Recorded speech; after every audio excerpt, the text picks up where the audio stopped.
All right, let's go. We're on our way to Winter Spring. Finally hit level 60. Did it in Sunken Temple. We were gonna go do a Dire Maul North. Play in queue for one. Edit listing, Dire Maul North.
What brings you here?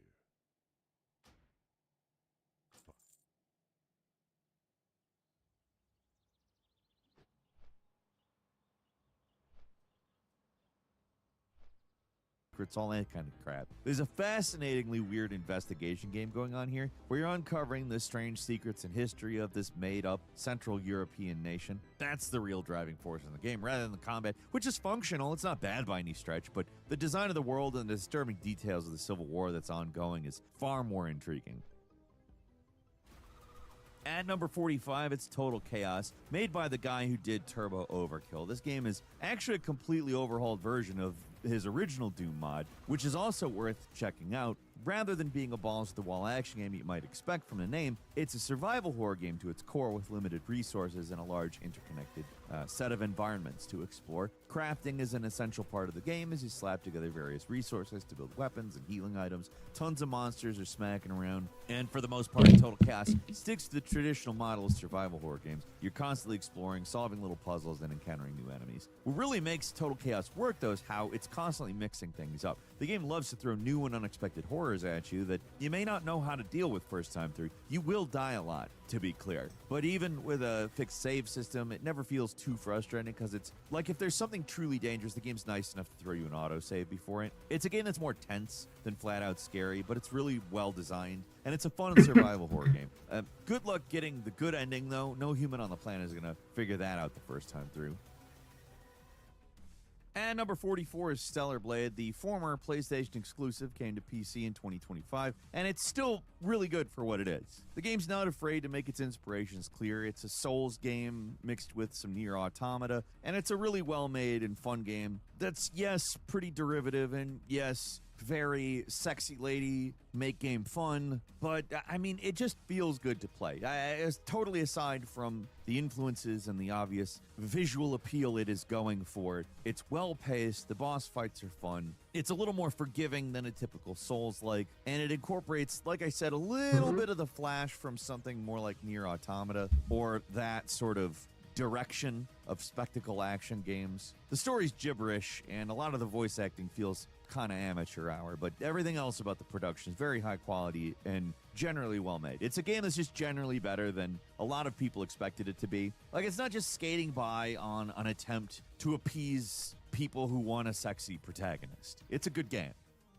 And number 43 is Ball X Pit. It's Breakout on steroids. But actually, it's more than that. It's a kind of a Tetris city builder, a bullet hell shooter, and a roguelike. Ball X Pit is a really fun and surprisingly unique game where at its most basic level, you're bouncing a ball back and forth to break blocks, but it quickly gets a whole lot more complicated than that. There's a ton of variety to each run, many different ball types that completely change how each ball behaves, and again, the whole city building layer that happens between runs. The city stuff is probably the weakest part of the game, but it does add a lot of strategy that I appreciate, and I appreciate it when roguelikes give you something to do between runs.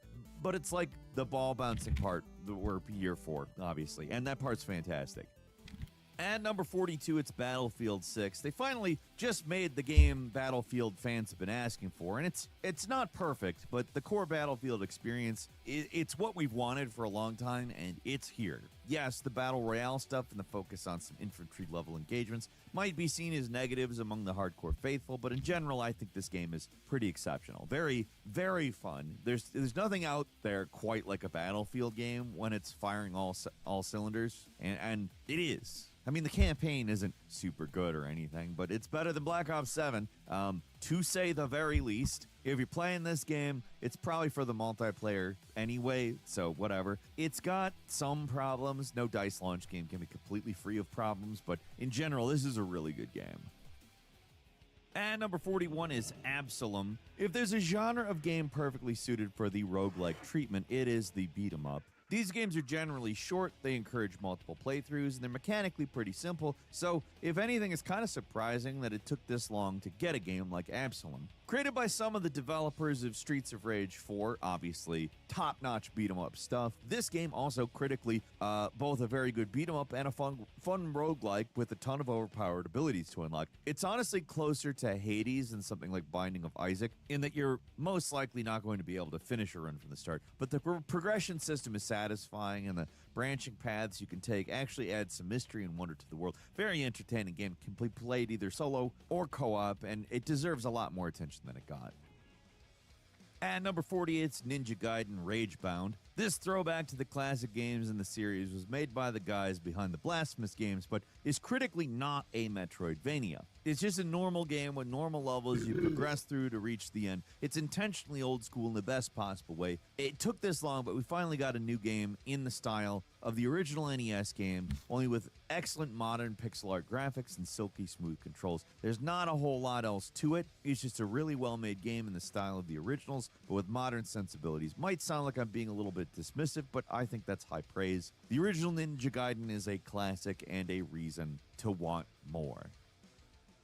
At number 39, it's Jurassic World Evolution 3. It's a theme park style top-down building game, but with the Jurassic Park license. The concept is a slam dunk, and the first two games had promise, but the third game feels like the most realized version of the concept. It's got a fully fleshed out campaign mode, excellent presentation, the presence of Mr. Jeff Goldblum himself, and the addition of baby dinosaurs and dino mating. It adds a lot more depth to the strategy of park building. I love the little unnecessary but fun details this game has, like you can drive around your park or fly a helicopter. It's a game that's designed to be fun without skimping on the depth to make it a satisfying building game. It also looks incredible from far away or from up close. The only real downside is the premise is tied to the nonsense Jurassic World story, but other than that, the game's excellent. It's a great use of the Jurassic Park license in gaming, and it's just a great park builder.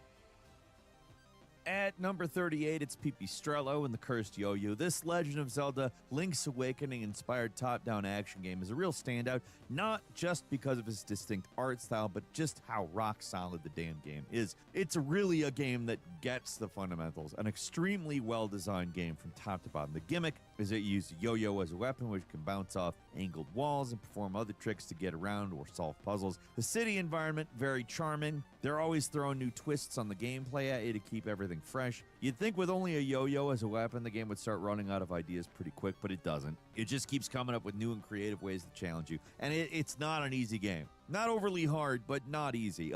It's just the right kind of difficulty that keeps your mind active. And just if you're wondering, Pipistrello is Italian for bat. The little dude's a bat. He plays a bat. At number 37 is Mafia: The Old Country. In a world where linear story-driven, high-budget games are becoming more and more rare, Mafia: The Old Country is a nice big old breath of fresh air. Doesn't have the most groundbreaking story or the most innovative action, but what it does have are just gorgeous visuals, a solid script, an excellent score, a tightly constructed main story that keeps things going. It's very much a movie told in a video game, and while that sort of approach is kind of quaint these days, it's really nice to just play a damn game, get a story, and get out without a whole lot of padding there to inflate the runtime. And while this game isn't that complex, it's still the most mechanically interesting modern Mafia game. The shooting is solid enough, and the climactic knife fights are fun and appear just infrequently enough that you're not groaning every time they start. Setting's also really unique, gives the game a little bit of Wild West flavor to the usual mobster antics. Not a game that's gonna blow anyone's minds, but an old-fashioned good time. And number 36, it's Dispatch. Out of the many attempts to revive the old Telltale formula of episodic adventure games, Dispatch is clearly the most successful and also my personal favorite. Sure, the choices don't actually matter that much. The game is even more of a visual novel than usual. You can't really even walk around freely anymore. Still one of the best of these types of games. The animation is excellent across the board, has some amazingly well choreographed action sequences peppered throughout the game's 8 episodes. The cast is charming, voice acting is great from top to bottom. Script can be a little rough and juvenile at times, but the parts that matter, they really work. And that's not even talking about the game's central dispatch mechanic, where you're mission control, deploying a squad of heroes on missions. It's simple but surprisingly addictive, and including this extra bit of gameplay adds a lot to the overall experience. Could have just been a straightforward story game, but the central dispatch part makes it feel like more than just a Telltale copycat. At number 35 is Cultic Chapter 2. The original Cultic was one of the best boomer shooters of the past few years, and the standalone release of Chapter 2 is bigger and badder in every possible way. Some people complain the levels are too long or the last boss is too hard or whatever, but just ignore them because it's easily one of the best, most satisfying shooters of the year. The way this game is able to bounce between horror and action is just super impressive. Nothing changes, just the atmosphere, and yet they make it work in a way almost no other shooter can. Level design is super varied. The new weapons they're satisfying. satisfying, very satisfying. It's more cultic, but it's more creative and weird than the first episode. The game's grungy color palette may take a little getting used to, but spend enough time with it, you'll see it's actually one of the best looking retro shooters out there right now. Just a great game all around. At number 34, it's Dynasty Warriors Origins. Took a while, but we finally got a new Dynasty Warriors game worthy of the name with Origins. They simplified things a little bit here. You're mostly playing as a single protagonist instead of bouncing around between multiple different characters, but the game still lets you character swap mid-battle in certain skirmishes. Most important thing is that they've taken the time to really nail the combat and make it feel smooth. There's more mechanical depth to the combat here than ever has been seen by the series.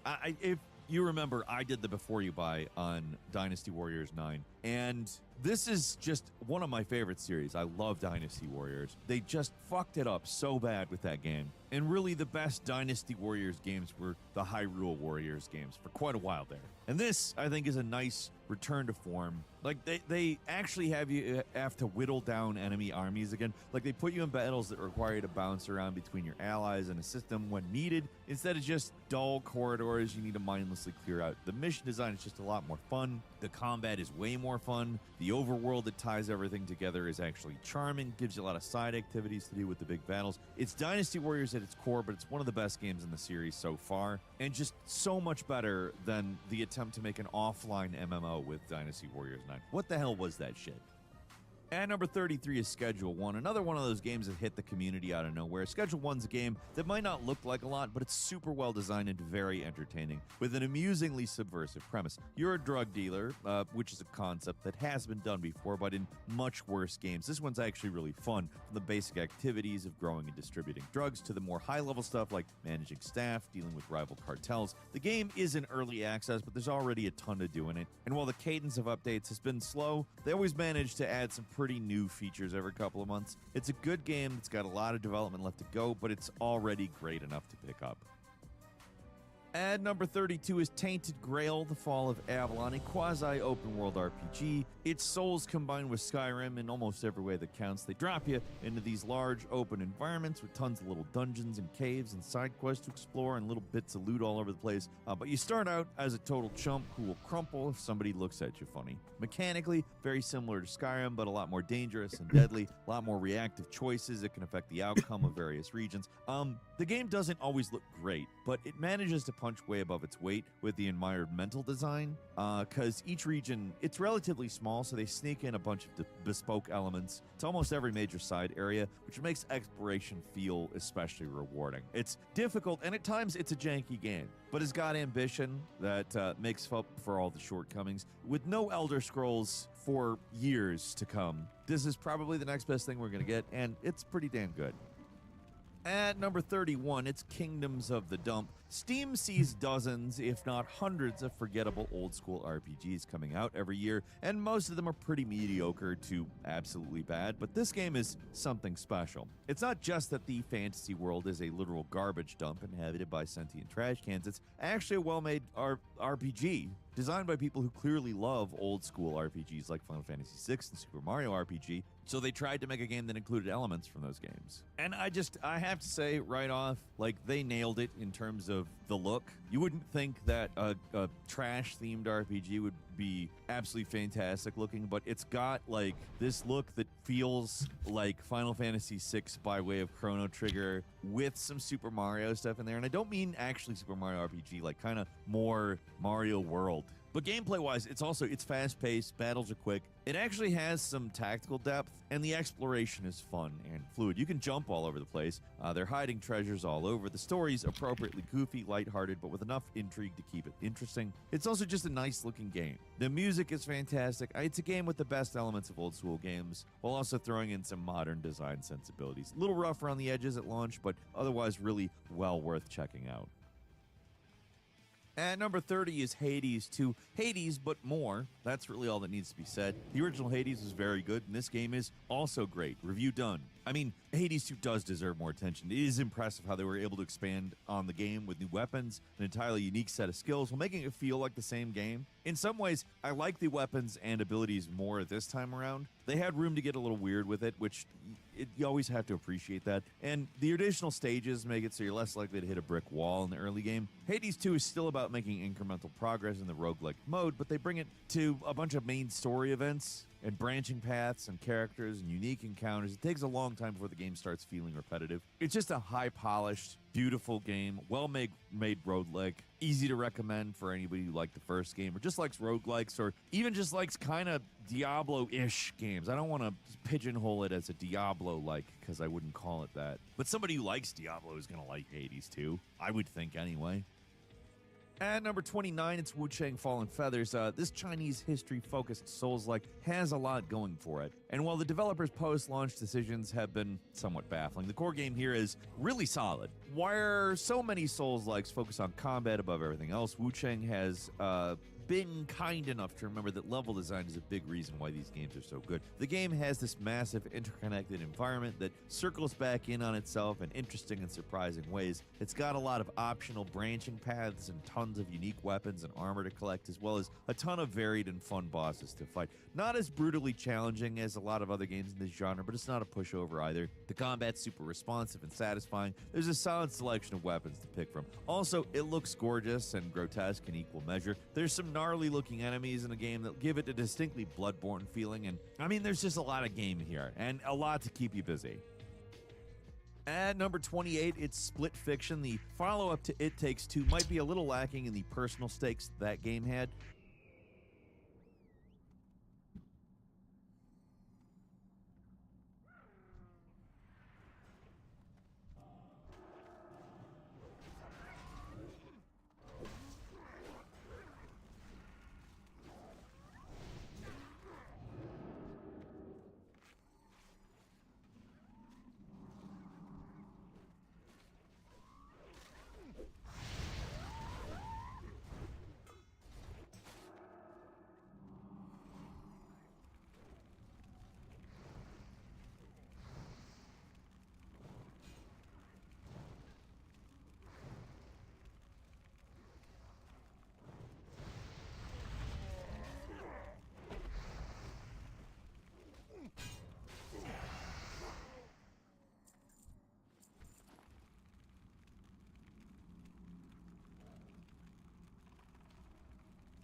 Hi.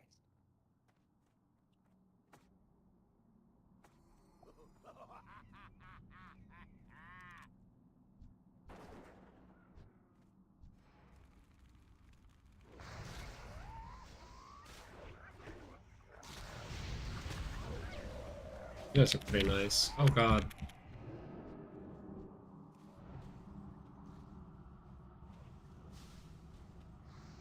Well, I'm not a mage main, I'm a hunter main because I was gonna fly. I went to Winter Spring when I got this group together. I got it together in like 5 seconds because I was actually willing to be the leader. So I got this really nice group together.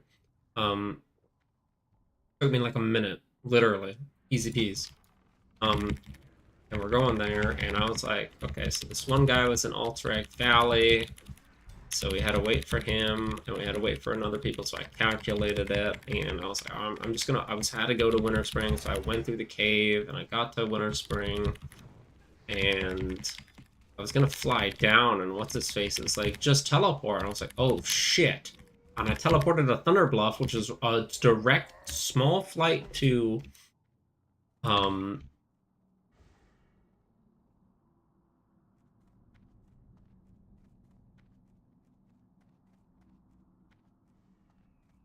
fair loss, obviously, really close. So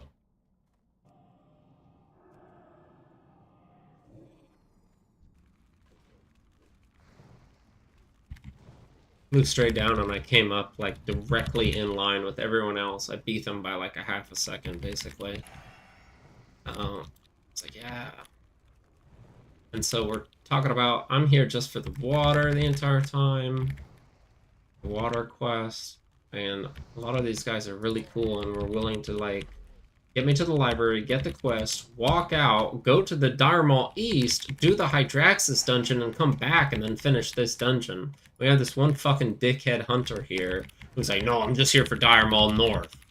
I'm like, I can't do it without a unanimous vote of everyone agreeing that y'all want to help me just do this, so...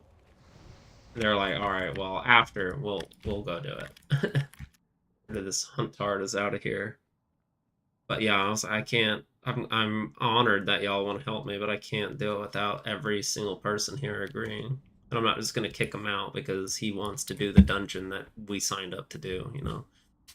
Mm-hmm.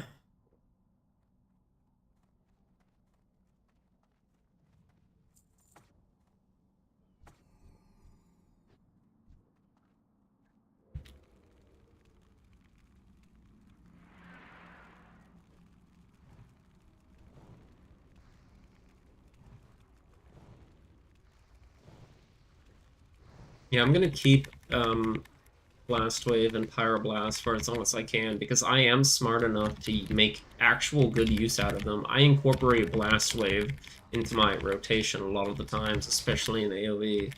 And Pyroblast, if you're intelligent enough, you can use it almost every pull that you have, like, downtime. I could just be like, okay, that's a 6 seconds away from pull. I could just start my cast. Or whatever. And I can cancel it if I have to. It's 6 seconds long. Like, it doesn't even matter. It takes forever, dude. I thought you had to spec into Soulfire. I don't think you do.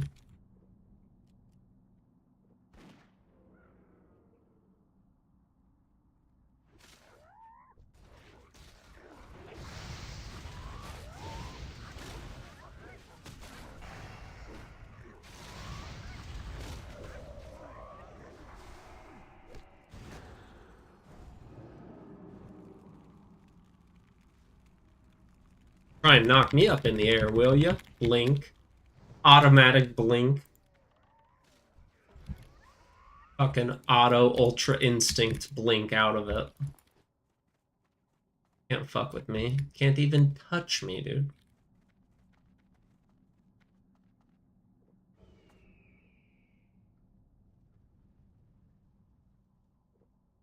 Ain't nothing but a G thing, baby.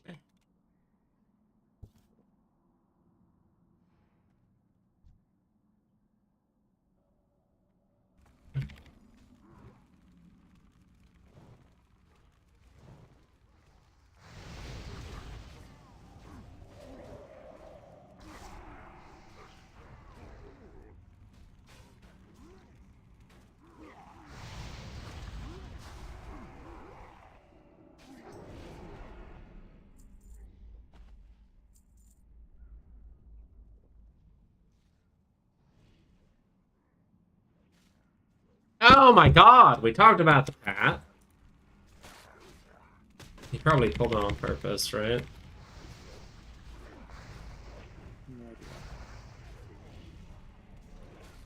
I trust this tank a lot. I trust this tank with my life. You're a cool person. You can communicate intelligently. You're not a fucking asshole, because smart people usually aren't assholes for no reason. Usually. I trust them.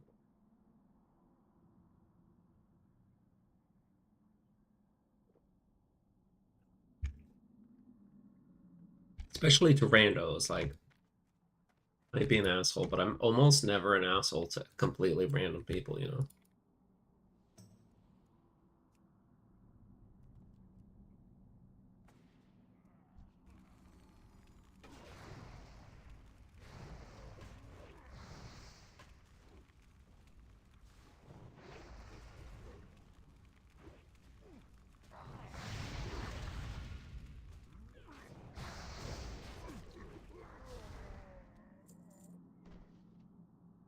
And I'm out DPSing this hunter. Dude, look at the group I got. I got a shaman healer, hunter, rogue, mage DPS. I got all of her things. I got a plate tank, and then whoever is the healer, kind of someone gets screwed. You know, that's just the way it is. But here we are. I have the perfect group.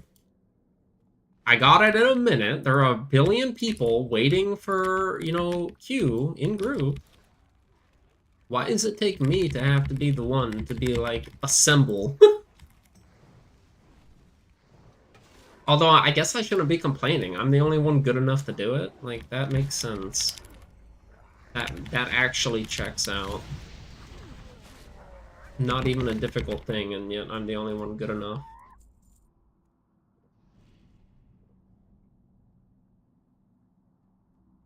And I got the perfect fucking group.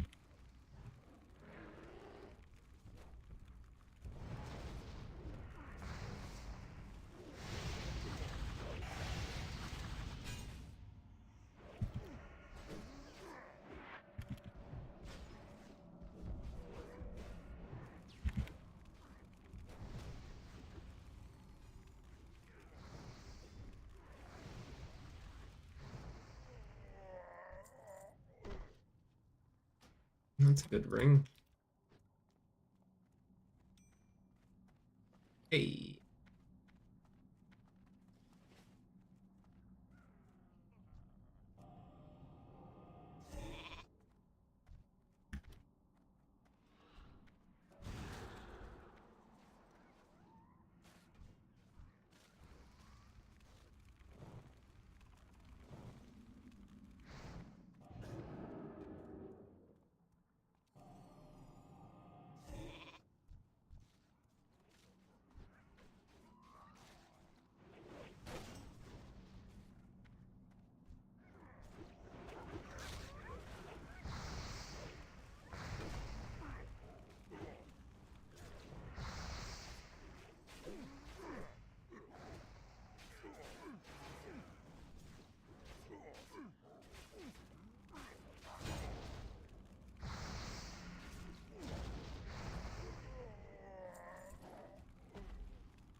Jesus.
This is the shit that I play WoW for, man.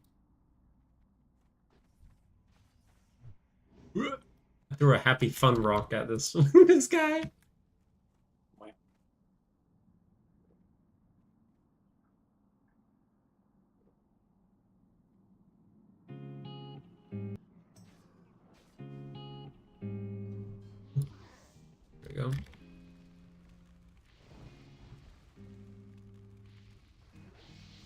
I have AoE proclivities that make me want to flame strike the shit out of this. I'm doing it.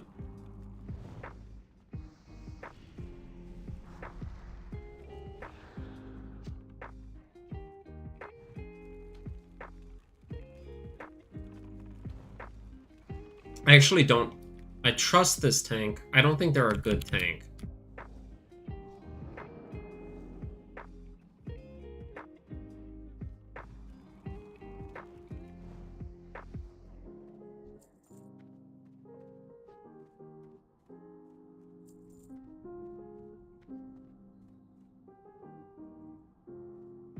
They're not good, but they're a good person, that's for sure.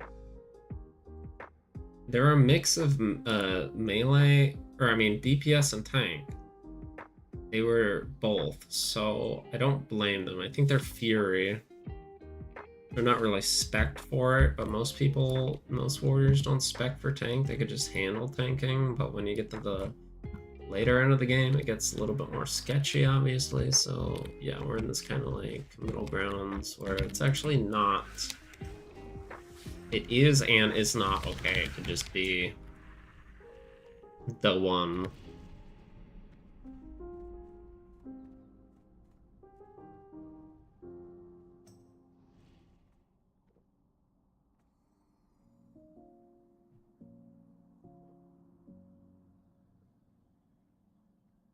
One thing I like about WoW too is look at how many guilds there are. You get 5 people and we're all in 5 different guilds that are all probably filled basically with a bunch of people.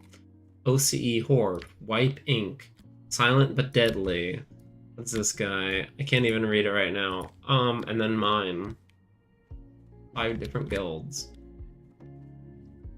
Parse, pass outs, part out.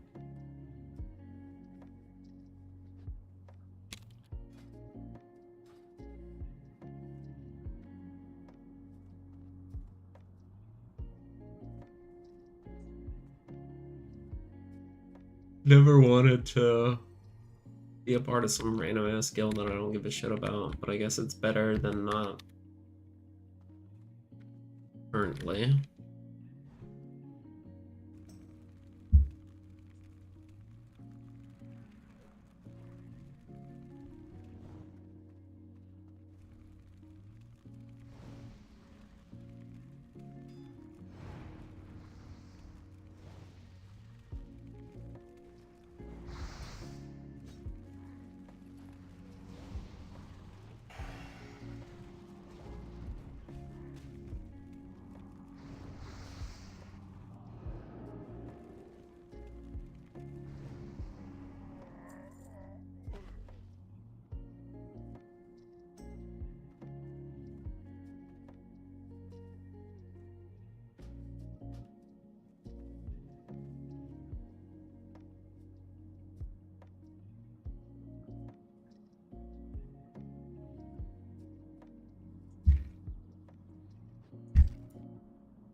Here it comes, look.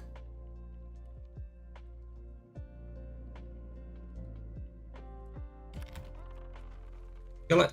Ah, there it goes. Whew. Being a hunter would be the easiest way to do that. I had the Scorch follow-up in case. Okay.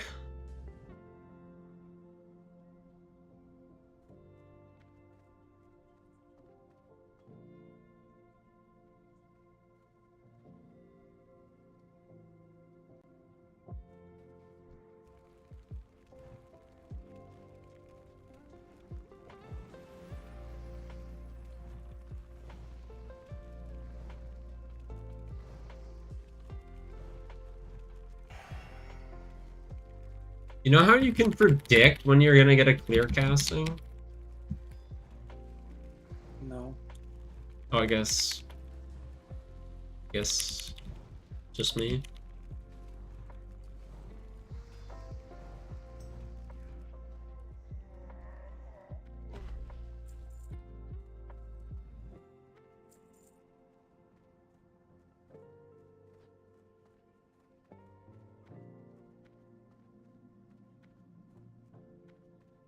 It's that troll into... Oh, Jesus!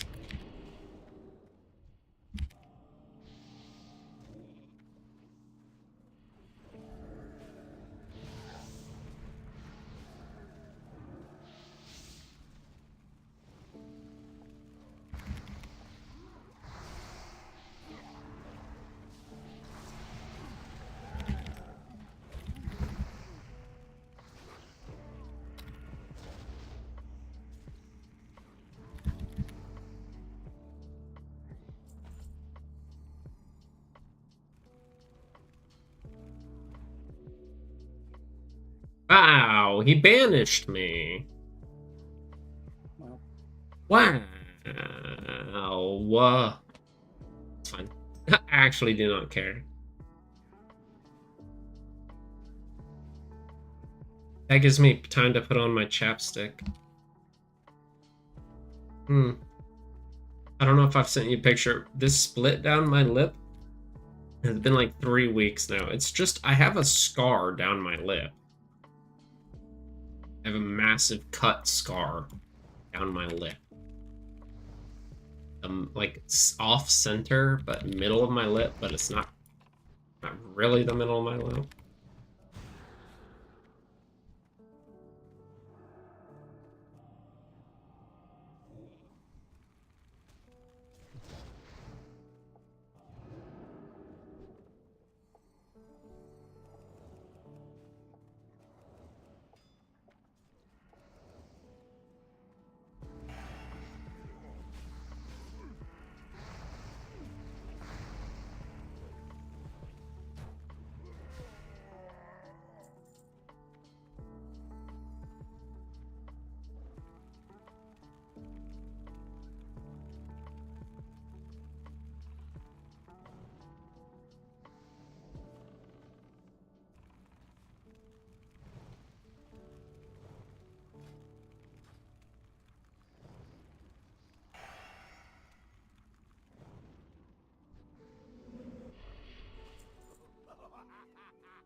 Interrupt me, bitch. I'll interrupt you. This is what I was saying. I can't do customer service like front-facing retail jobs seriously because the customer wants to bitch at me about some stupid shit. I will bitch right the fuck back. This bitch silenced me while I was casting a fire spell. I immediately silenced them while they were casting a shadow spell. How do you like it? Now you can't do anything either. Turns out counterspell's arcane. So I can just counterspell you now. Like, get out of here. And I correlated that immediately to IRL, like someone bitching at me. Well, okay, I can bitch back. I don't give a fuck. These people treat retail workers as if they're not people. I will fucking astound you with my ability to be a real person and bitch you right the fuck out back.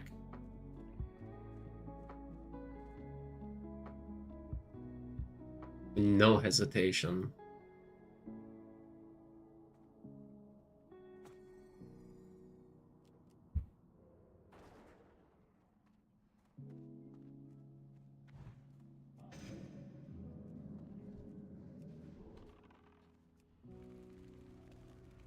You there? Are you even there? Yep.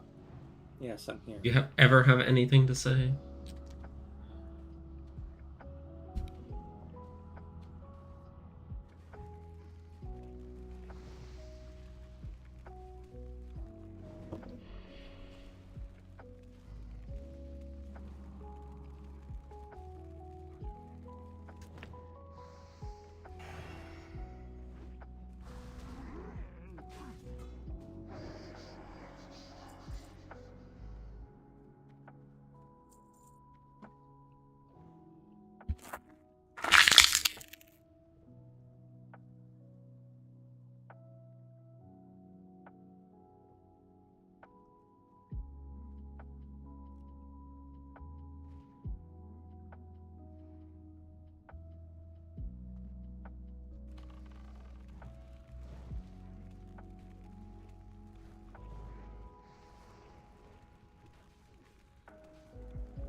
What are you doing?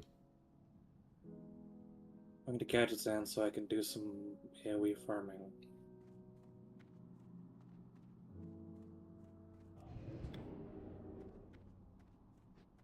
You would be 60 right now.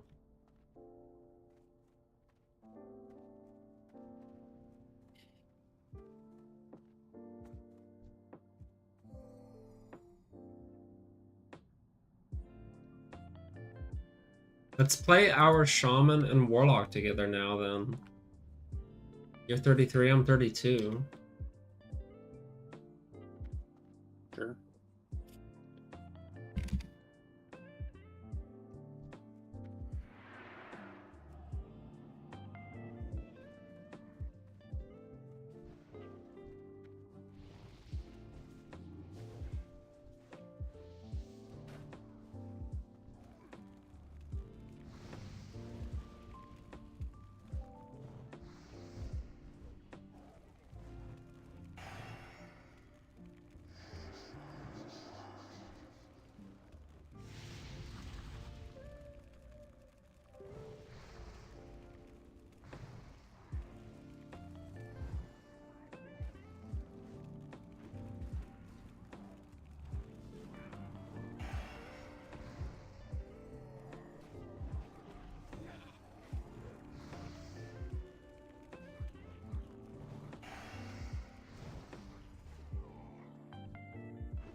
was gonna say, do not make me Mana Ruby and then Evocate so that I make sure I have enough mana.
Dude, are you seeing this?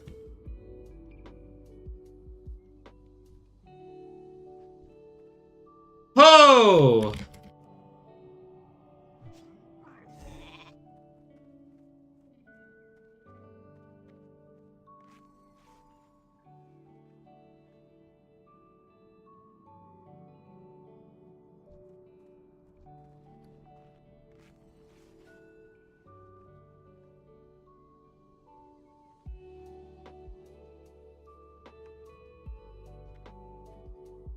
Oh boy, I am literally the GOAT.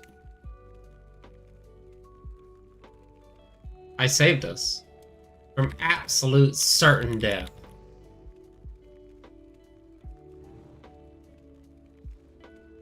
I was the one to sheep, I was the one to kite, I was the one to DPS. Oh my god. That went insane. I really thought that was it. I saw my light flash before my eyes. I was like, alright, here we go. We dying.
This Huntard's not good enough to be here being a dickhead. Although he wasn't. It's not. He was being reasonable. But if I was him and everyone else was like, oh, let's go get this mage this thing, it'll take 2 seconds. I'd be like, alright, okay. I guess we're doing that real quick, you know? I wouldn't give a fuck. I'm not mad. I'm disappointed.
But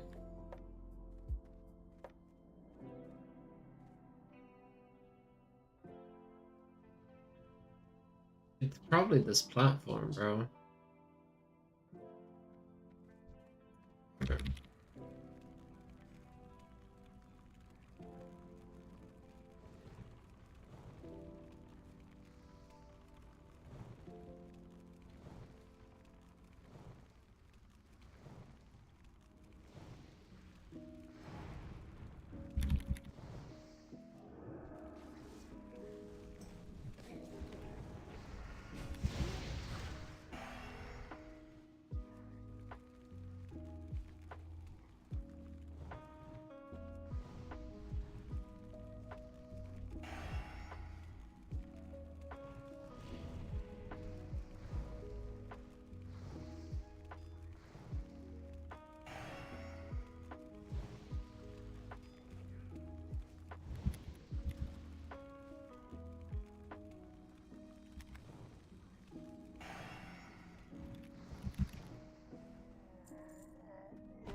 Dude, look at this wand I got. Mm-hmm. 4 mana per fob. Plus 10 DPS, 11 DPS.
You there? Yep. You watching? Yep.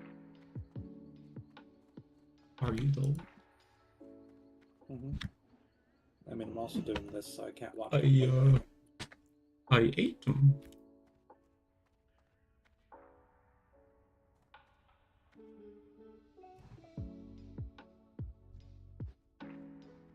I see your faces and I wanna taste them too.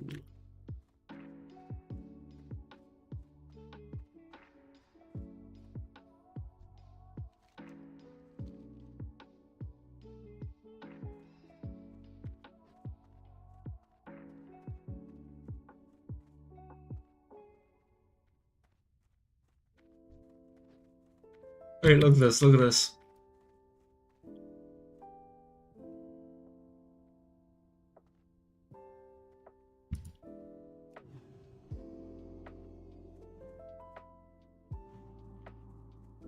I just spent 3 silver not taking any damage from that at the most. Did you see that? It was literally as I hit the ground, I buffed myself and I was like, I don't want to take falling damage. As I hit the ground, literally. I did not have a single quarter tenth of a second of falling. Are you fucking kidding? Whatever, I'm fucking dead.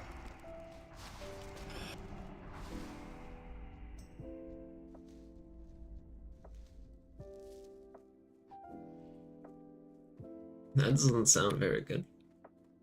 No, it doesn't.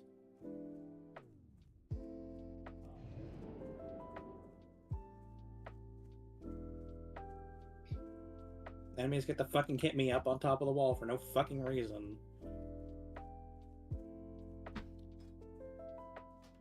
Oh. Sulfuroc. Yeah. Yes, Sulfurak. What the fuck did you think I was doing? I'm sorry, I'm getting really angry. Okay.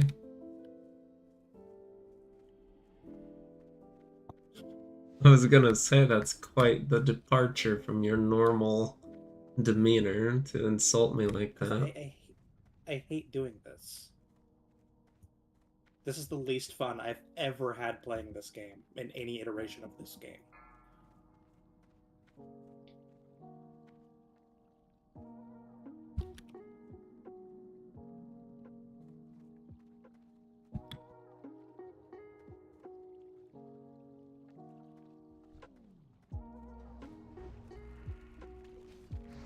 If we're doing Hydro Spawn, Mm-hmm. I got this group of cool boys to do it with me.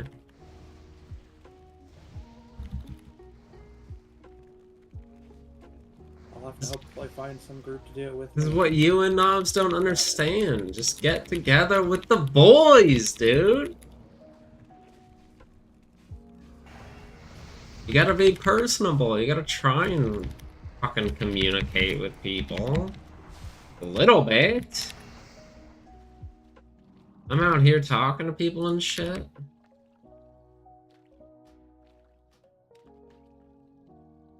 Well, it doesn't matter until I hit, what, 50 fucking 4, and then I can finally leave this shit behind and actually do something fun.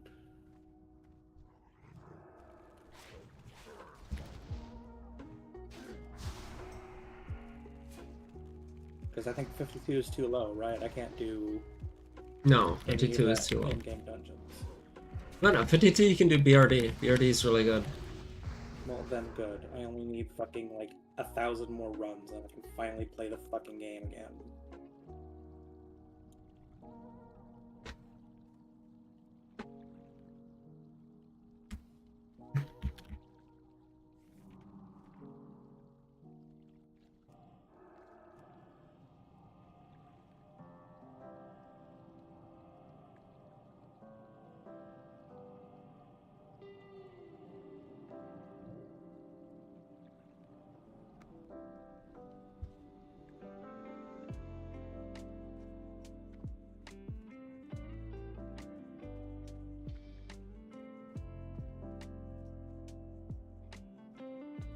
I have an amazing human relations right now with these people, man.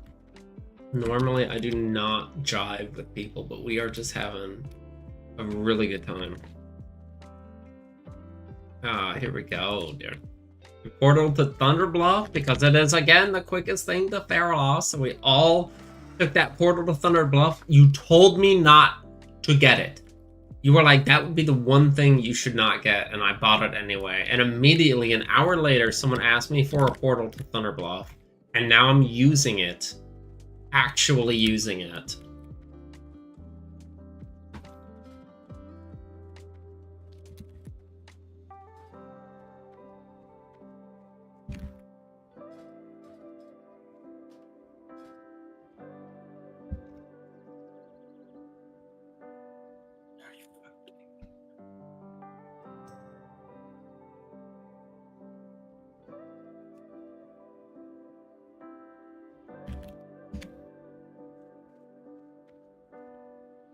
Like, oh my god, I never actually thought I would portal to fucking Thunderbluff.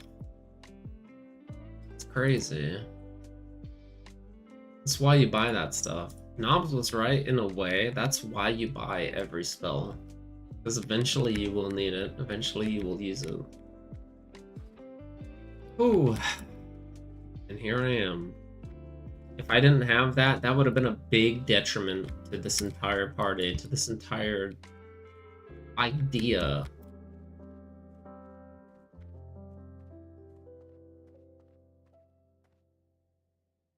We would have been stuck.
Oh my fucking god. Fine, I'll do this fucking later then.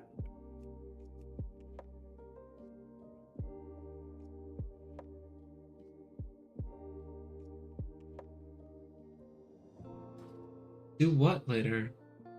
This fucking ZF grind. You have to be in a flow state. You can't. If you're upset, it's not gonna help you.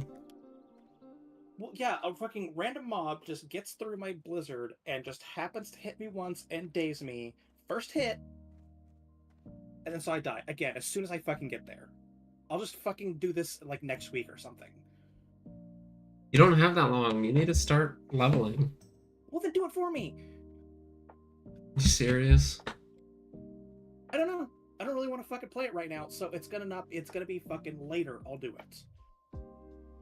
So you're having problem because you fuck up 2 times in a row and give up. It takes me 20 deaths in a row for me to give up. You gotta keep going. 2 deaths is not. It doesn't matter. 2 deaths is nothing in the grand scheme of things. That's a pittance, dude. Keep fucking going. How weak is your willpower? You have to keep going. Whatever. Here we go. Yeah, here we go. I'm asking you. How weak are you? Are you gonna keep going, or are you just gonna give up that easily? No, I'm gonna fucking do it later. I'm already I don't tilted. think you are, but taking a break is a good idea. I just don't actually think you're gonna do it.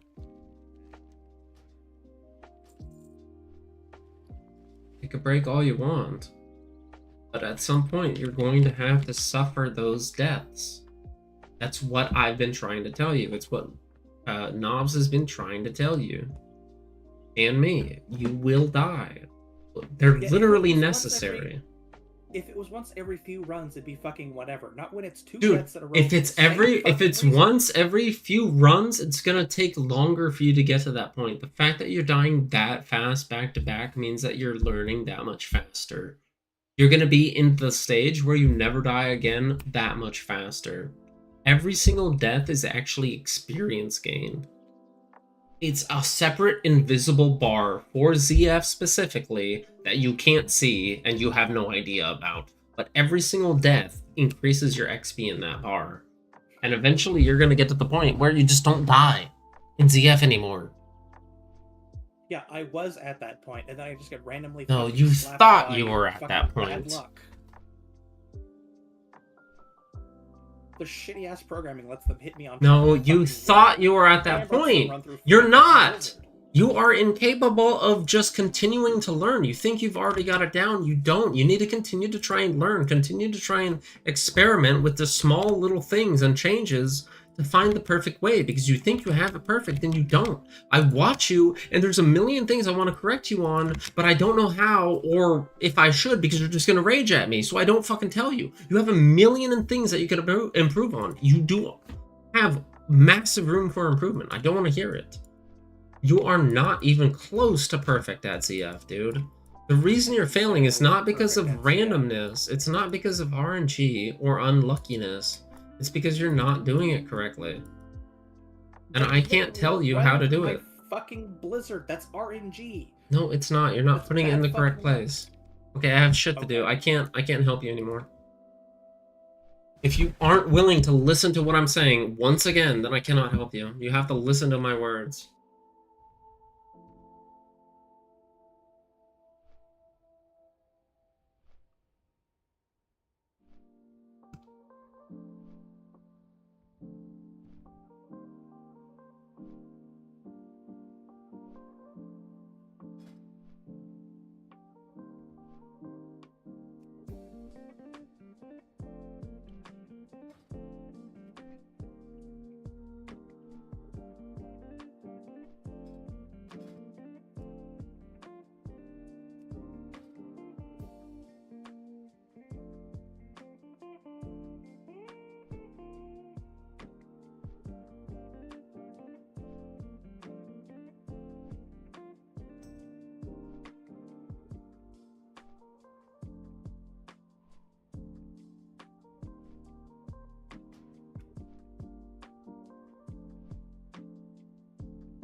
I'm a very reasonable person if you were watching my stream. This is incredible. I try so hard to be as reasonable as possible. Especially when I'm the leader. I'm responsible for everything, basically. I didn't want to invite 3 leather warriors, but the warrior that they suggested was AFK, and I wasn't just gonna auto-remove Tiny Knife. I was thinking about just kicking Tiny Knife, and then I was like, I'm gonna ask him. And I asked him, I was like, do you mind bowing out because we want this more rounded group for this warrior that just wants to come to Dire Mall West? He was like, yeah, no problem. Good luck with that. And then he left, and I invited the warrior, and the warrior invite timed out because he's AFK. And I'm like, okay, he's not even there. And I told the rogue again. I was like, yeah, the rogue was like, invite me for the next one if you're down or whatever. So I was like, okay. That warrior was AFK, and the rogue was like, bruh. And I sent him an invite. Like, get back in here. And our tank and our other DPS are both leather, but they don't need anything from here, so it'll be fine. There's a whole big mix-up. I feel bad even asking him to leave. But he was really cool about it. But then, you know, we didn't need him to actually leave, so I immediately re-invited him. That one guy wanted to be AFK, and I gave him a whole chance. Whole-ass chance. He's AFK, immediately re-invite the other guy.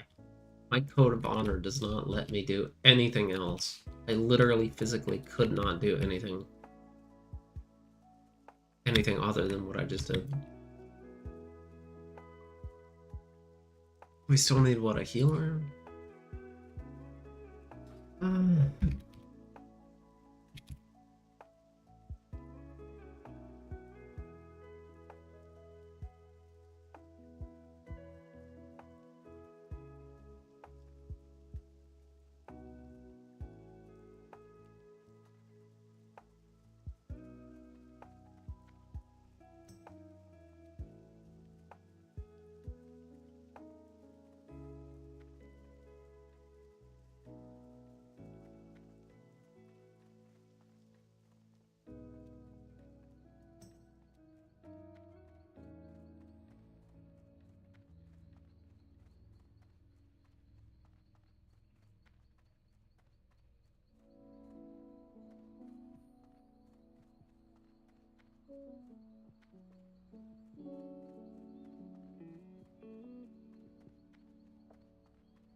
Are you there? You still mad?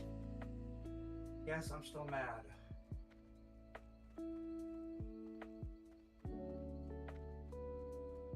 But why? Because it pissed me the fuck off. I was already, like, depressed and not having a good day, and all that did was make it worse.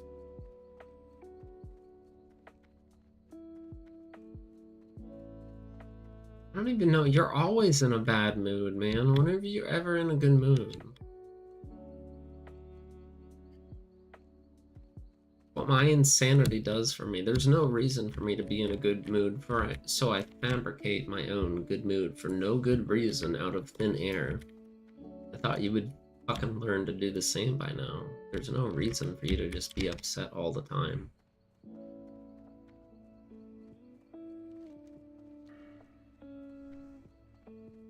24/7 upset over nothing and everything. Wah, wah, wah.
What a nonsense brigade.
The fact I don't have the key really screws me. I really needed that. Really needed that. I would have my water. I would have my water right now. I would have my level 55 water right now. I don't.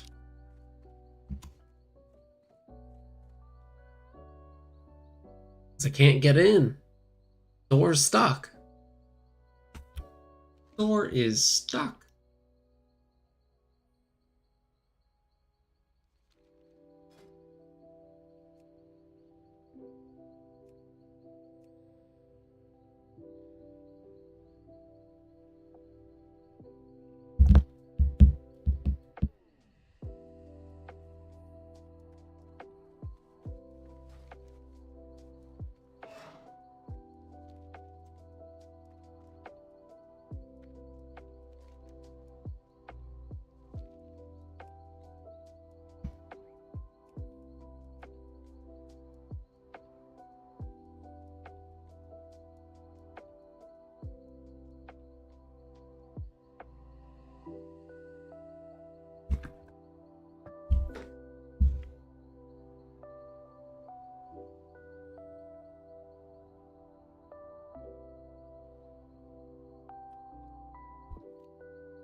It is strange evolving in these past like 10 years and like turning into a responsible, mature, very serious person.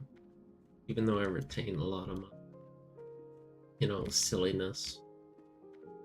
I am actually very much a serious person now. A lot of my goofiness kind of like refined into actual seriousness.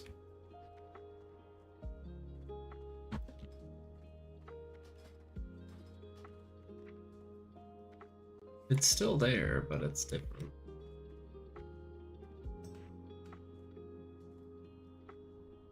I've always been a very serious kind of person. Not me.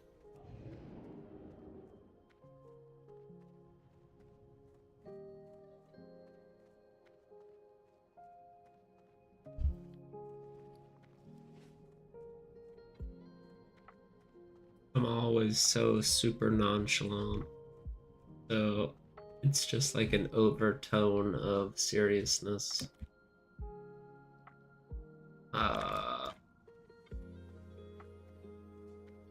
Kind of overlaid over my inherent, inevitable silliness. I'm just free flowing, kind of. I'm air. I'm not even water. I'm air. My element, air. I just go where the wind blows.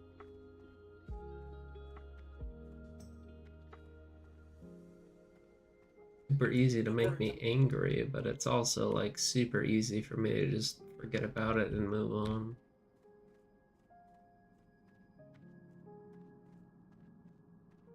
What? According to my mom, it started in kindergarten or so. Me putting up walls and barriers and shit to people.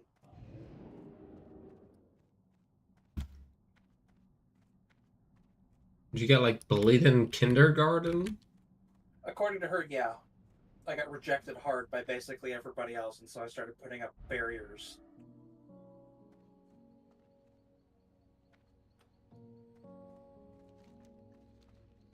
You are not your past. You have complete control over who you are right now. All of those things help shape who you are, but it doesn't mean that you can't take control of the reins and decide who you are.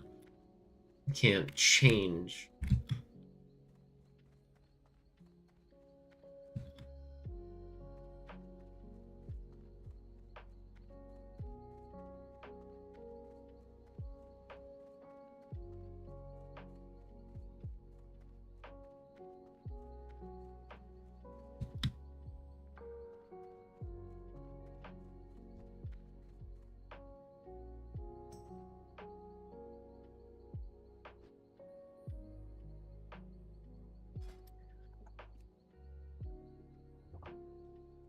Yeah, all I ever got was bullied without ever having any real actual friends.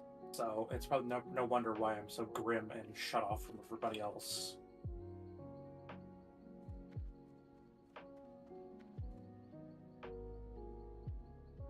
Everyone who I thought was my friend turned out they actually weren't.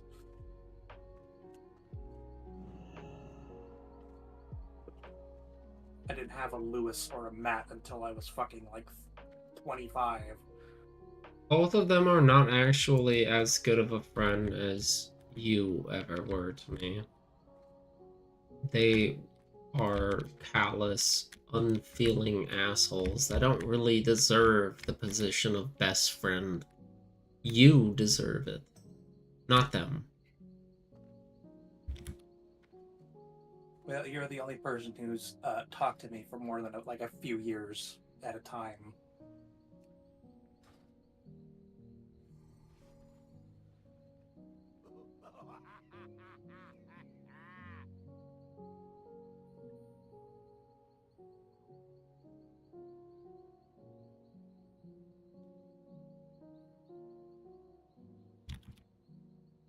People just don't like me for some reason.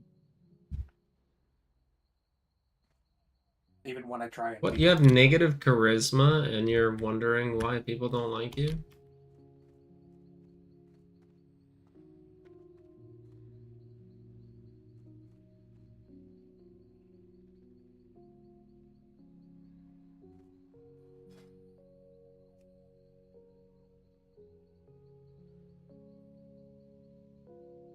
Well, even when I try and be personable and nice and all that kind of shit, nobody ever seems to give a fuck. I'm always the first one to be left behind.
I'm gonna make some food. I'll be back.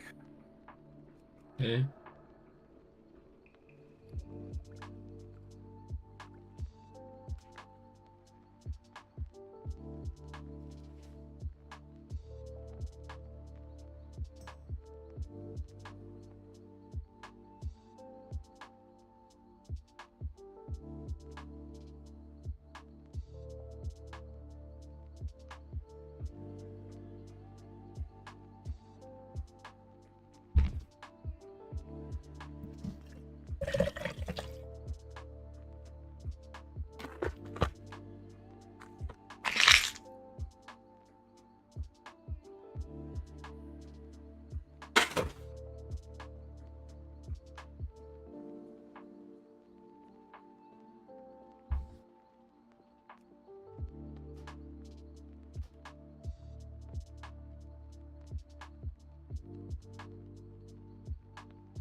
If superheating is a thing, does that mean super freezing is a thing?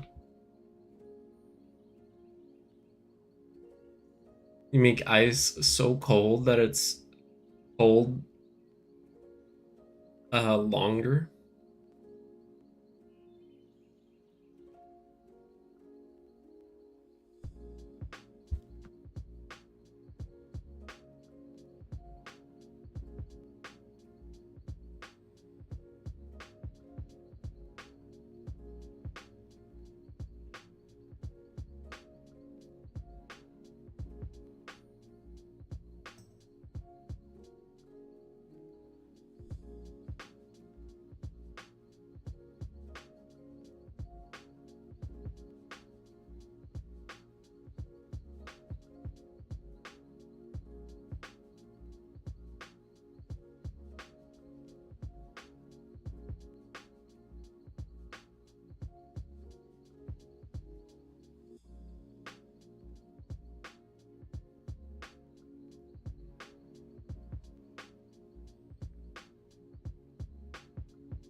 I'm back.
Okay, I'm getting fucked up today.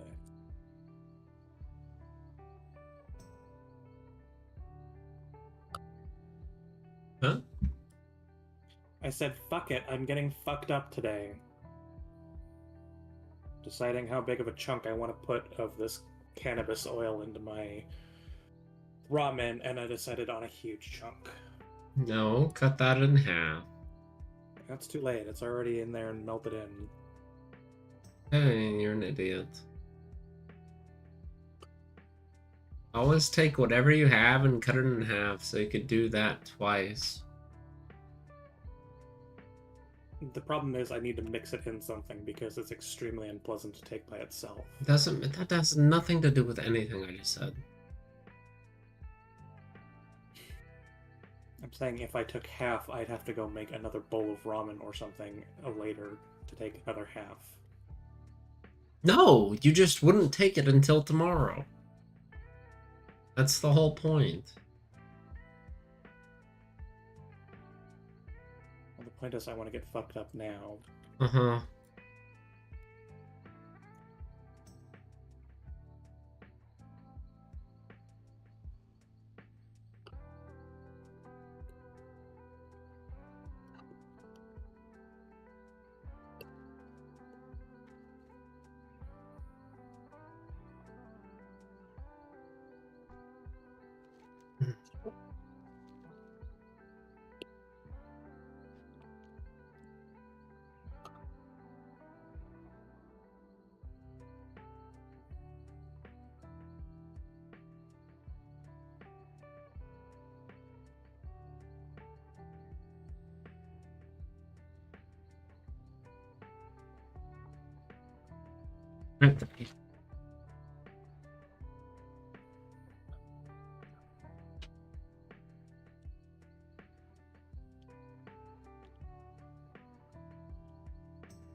Oh my fucking god.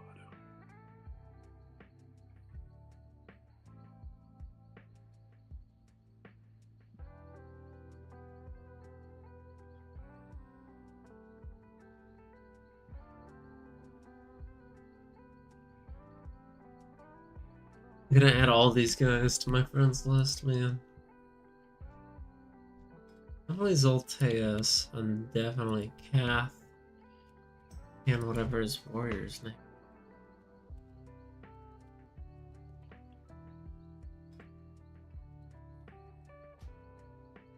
No, Kimder.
You there? Yes, I'm here. You don't have to be so angry. I'm not down with it anymore. I'm trying to evolve into my calm state, okay? Stop it.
Can you tell the difference of me between yesterday and today?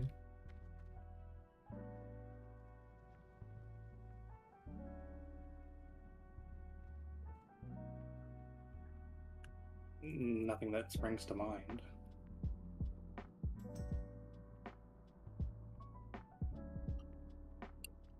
Nothing at all.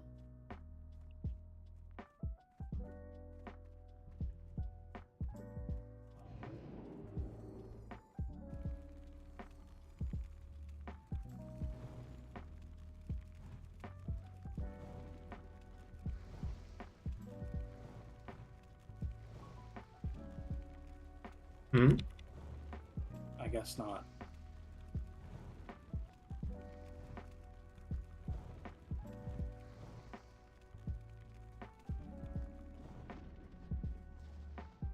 You seem Okay. pretty normal. Because I am. I was sober Okay. yesterday, I'm not today. At some point Okay. it's gonna fall down. Yeah, you're not bad when you're, I don't know the term, buzzed or whatever. That's fine. I'm trying not to go past that point either. It gets hard. What the— oh, Jesus. Like, I'm not gonna pretend I know what your drinking habits are, but it seems like when you've been drinking all day, that's when it gets really bad.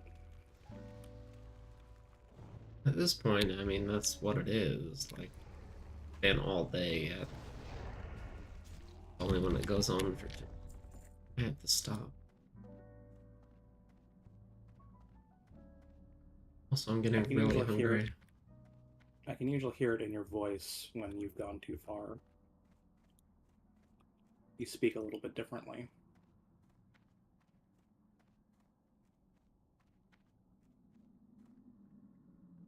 Yeah, I'm in the right place right now. You seem fine. And I Right don't mind when place. it's like this. It's just when it gets really bad that it's just like, ugh. I know. That's the problem with everyone, is that they don't know when to stop. I am beyond. I should be better than that.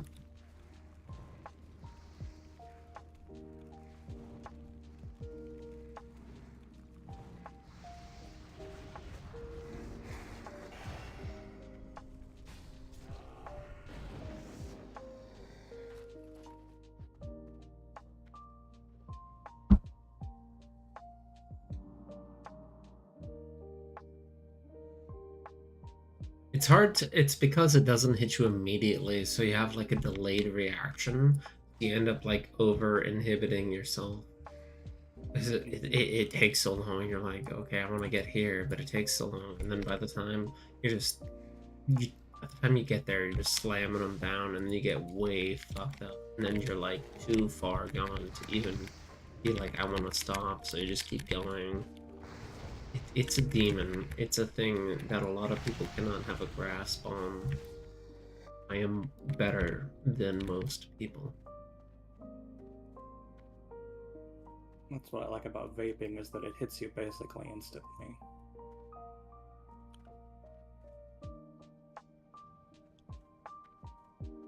Yeah, I want to get my vape up and going because it would be nice to just hit on it, and it reminds me of when my mom first gave me her vape, and I was playing like some Dead Space, and I would hit the vape, and just, I don't know, the taste and the feeling cemented in my mind that like time frame in that game.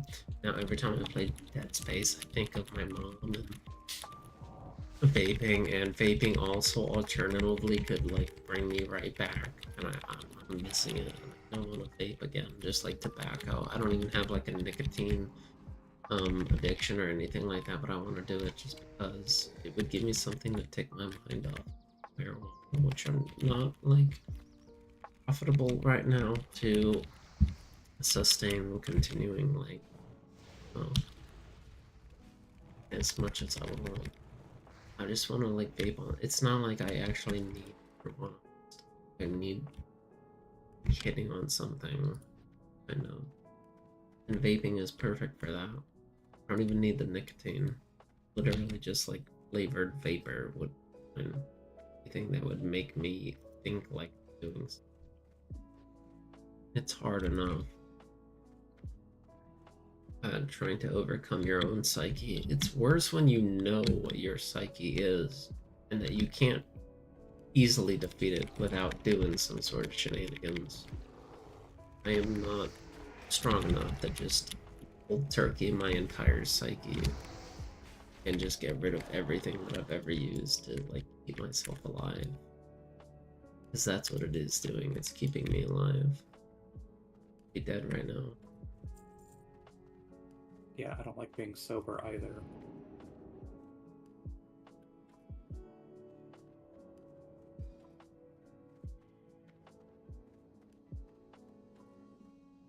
There's a thought you can gain in Disco Elysium called the Wasteland of Reality, and it's basically Nihilism.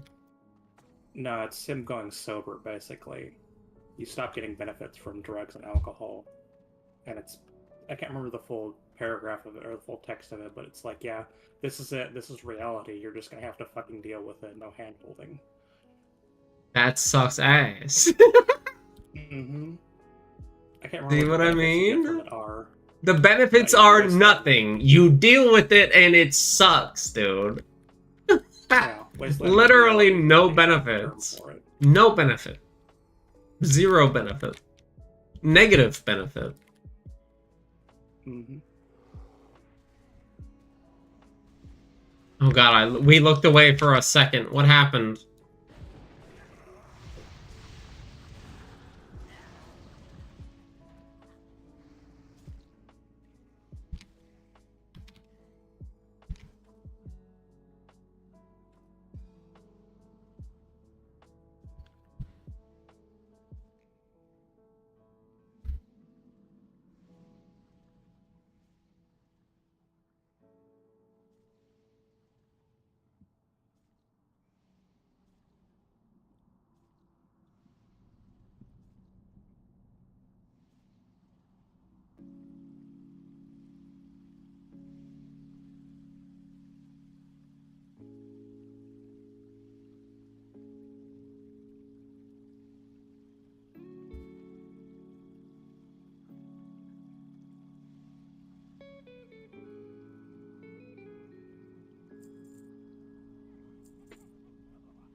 If you're not watching this, you're missing out on some good content. Watching what? Me, my group, fucking murdered Streaming- this. You're streaming Desktop Defender. Oh, god damn it.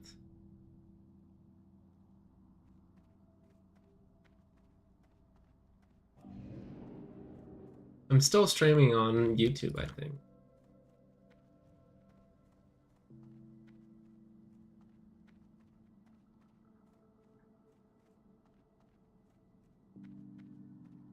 You could go back and watch. This guy is so hilarious. Oh man, good times.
There. Yep. You're not keeping me in check. Hello, keep talking to me. I'm focusing on doing Zul'Farrak. You'd rather do... Okay. If you're in Zul'Farrak, then by all means, keep focused. Apparently you need it.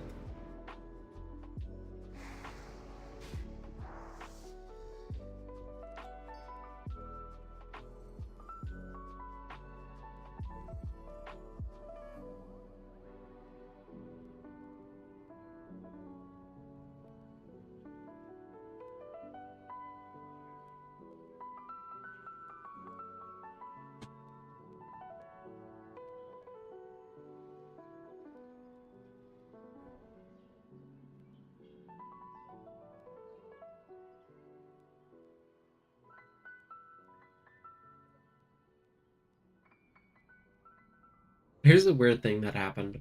I thought my monitor flickered for a second. And then I thought about it, and it wasn't my monitor. My eyes literally blinked without me noticing. And it made me question my monitor, because I was like, why did it flicker for a second? Why did it do that? It didn't do that. My eyes did that. Which is why I don't blame shit automatically on anything.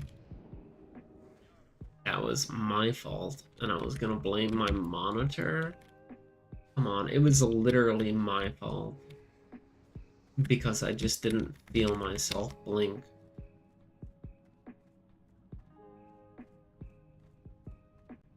I couldn't tell whether it came from, like, the monitor or myself. Weird. Polybear on this fight.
Look at that DPS! Look at that DPS! Look! Mhm. I am the one.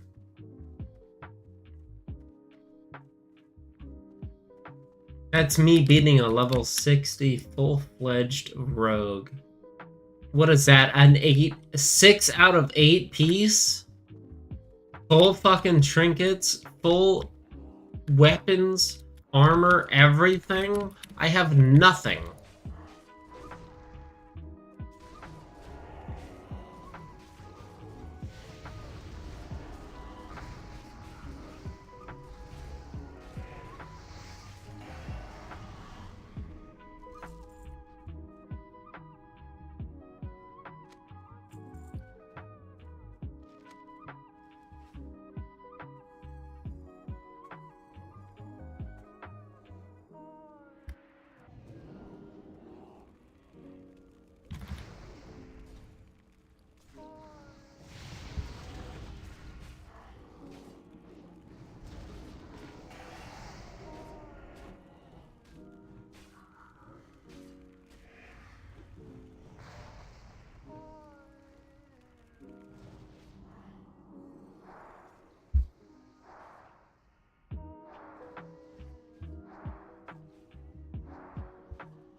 I knew this would be Dire Maul West. The one where this is the end. I'm gonna try and remember. This is the west one with this guy. North is the big ogres. And east... I can't even remember. I can't remember east. It's all a bunch of nothing. What is the last ball of Dire Maul East? I have no idea. I'm not familiar with Dire Maul and Classic.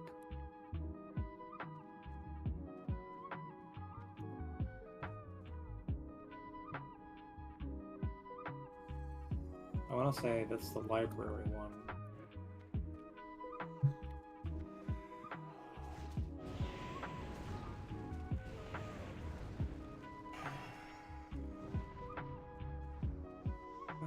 Why does it do this to me?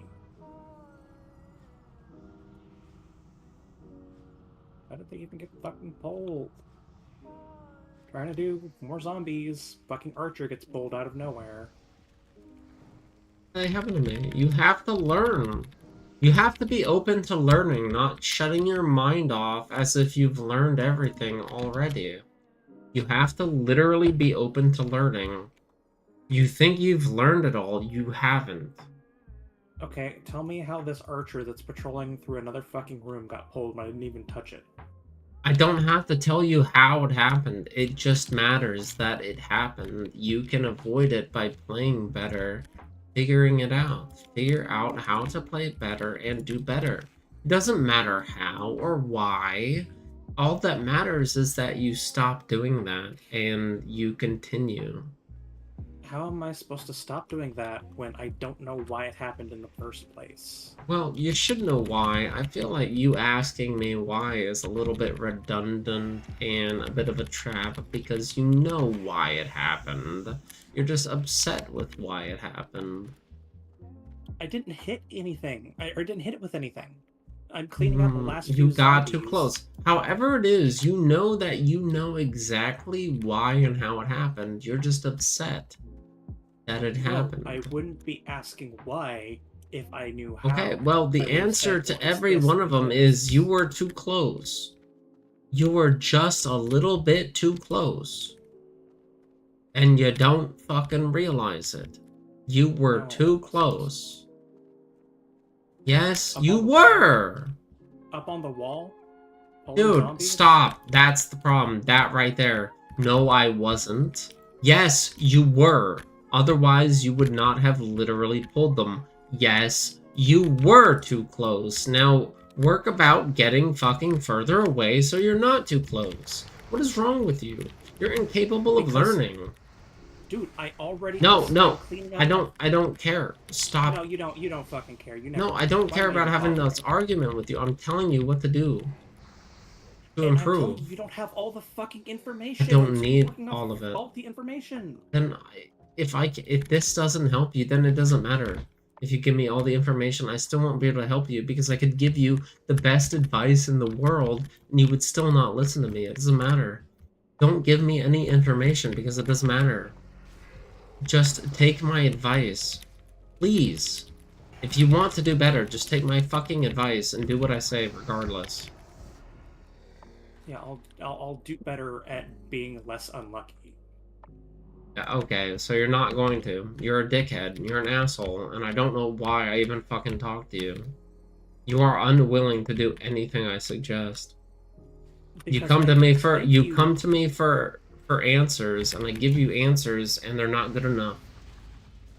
I could explain to They're you not good why enough. I feel like it's bad luck, but you don't care.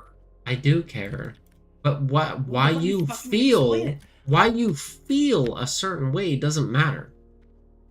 That has no bearing in reality. I'm trying to tell Okay, you why an didn't they actual pull when solution to reality. Why didn't they pull one I'm of the trying to first set of disconnect zombies? you from that disillusioned reality that you have where, oh, it's all perfect. Oh, they didn't help me. It's bullshit. Yes, it is bullshit. It doesn't matter. You have to understand, it doesn't fucking matter. You have to get over it. Sure, whatever.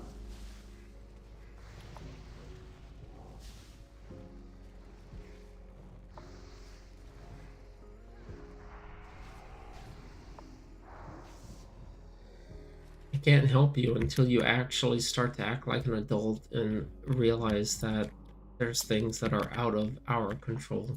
That there's nothing you can do about it. And you have to plan around those kind of things. You just simply Bad don't luck, seem to like I said. understand that. You don't seem to understand it. There's nothing you can do. Sometimes you lose. You deal with it. You don't get it. Yes. You don't get And it. that's why I was saying it was bad luck, dude. But you're saying that I should just play better, and I'm asking you. I'm trying to give you the information to get the full picture, so you can tell me how to play better. But you just sit there and say that I'm not being Given you mature the enough because information a million times before. I'm kind of tired. I'm sick and tired of it. this. I'm done. How could I have known back then what happened now? What are If you even you- talking about?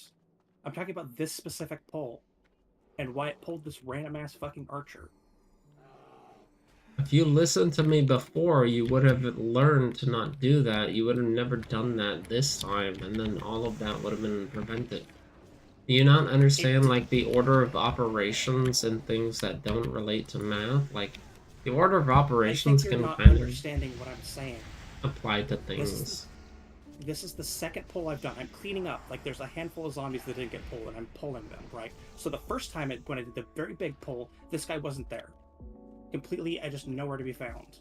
But this time, when I pulled the second group of zombies, this archer shows up out of nowhere, and I have no idea why. That's what I'm saying, is, like, I have no idea where they came from. They're nowhere to be found now. That's after fair I enough. reset it. You're not listening to me. I'm not listening to you. None of us give a shit. You're not showing your screen, so I don't know what you're talking about. I'm gonna give you the benefit of the doubt that you never gave me, and I'm actually gonna look at what the fuck you're talking about. Show me. It's too late. I've already finished up. Of course. Of course. You know the room. No, I right. don't. I don't know what you're talking about. The Zul'Farrak zombie room that we've both done 1,000 fucking times. No. There's a million of them. Really? No, I'm fucking with you. Yeah, you're fucking with me. So what the fuck ever? Why am I bothering? I messed with you for 1 second, and immediately it was like, yeah, I'm fucking with you. Give me Yeah, a break. because you were being all so fucking angry at me for not listening to you, and then you immediately jump into fucking with me when I'm trying to explain to you. Yeah, I wonder why I'm mad at that. You're an idiot. Whatever. You're actually brain damaged. Sure, whatever.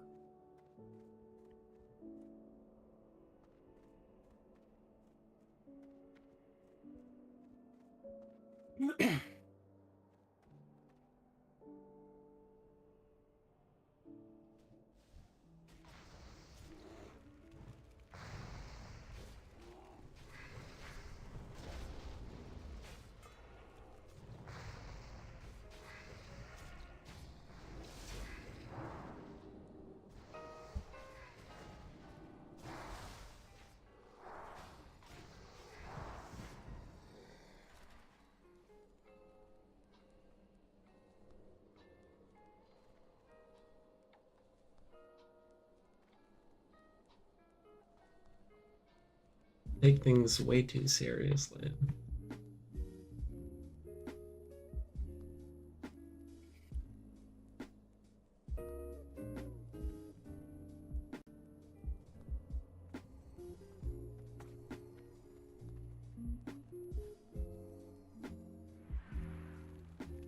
You know how you said, what did you even say earlier? It felt like you told me to shut the fuck up, but you didn't. You said you were just really aggressive. You were like, why the fuck do you think I said that? Now you know how I feel. I'm not even mad that you were that angry. It's okay. Now you understand how I feel.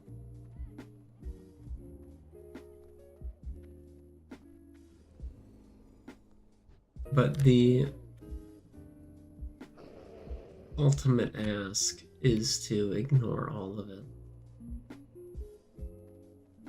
and be a good person regardless, is like what you're failing at right now.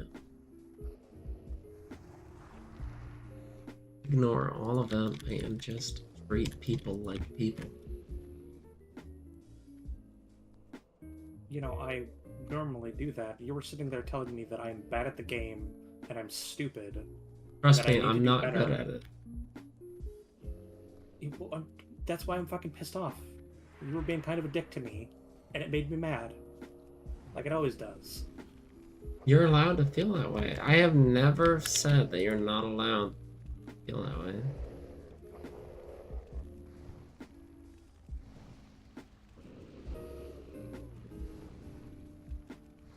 You know, I have my own code of honor.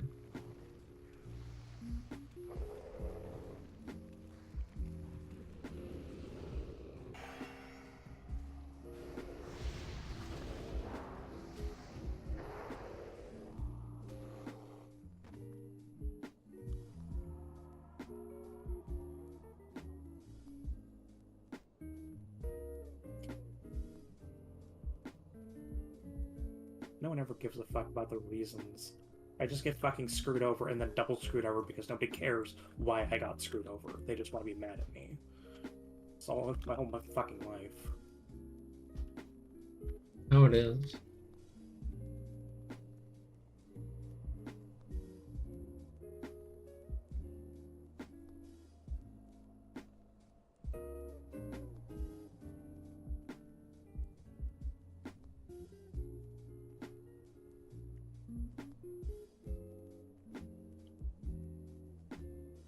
I feel like sometimes I am the only logical fucking person on Earth that's willing to sit there and lay out the facts and the way things are.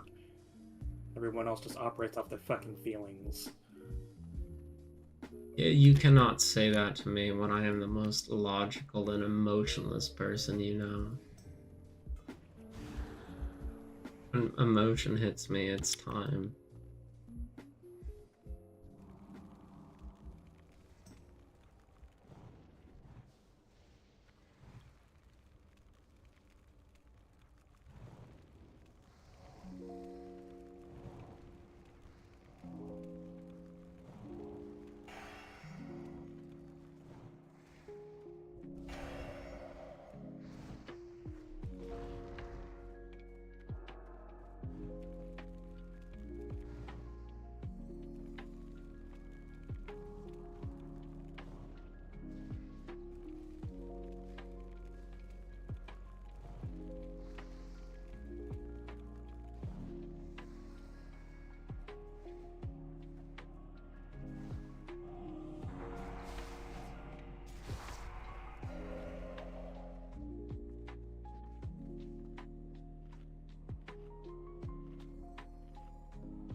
I feel like it's RNG if I get a zombie out of the grave or not.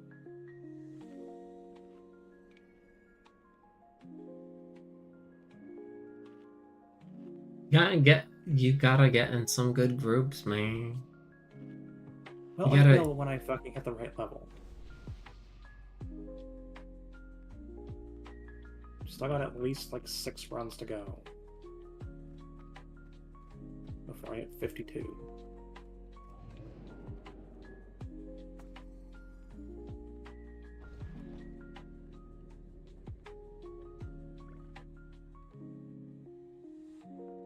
And then I can never fucking do this again.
There's another run down the drain.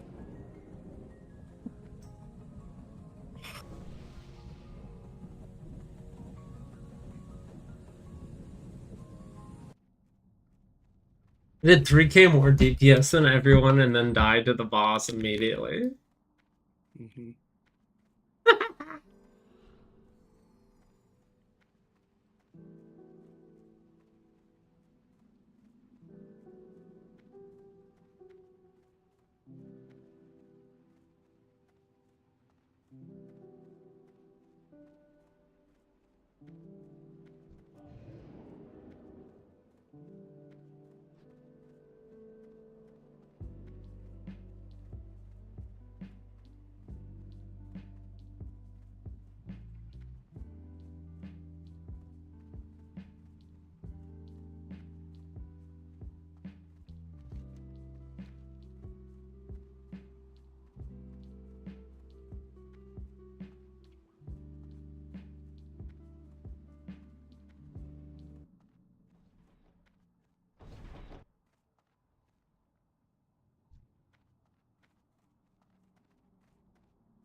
Really?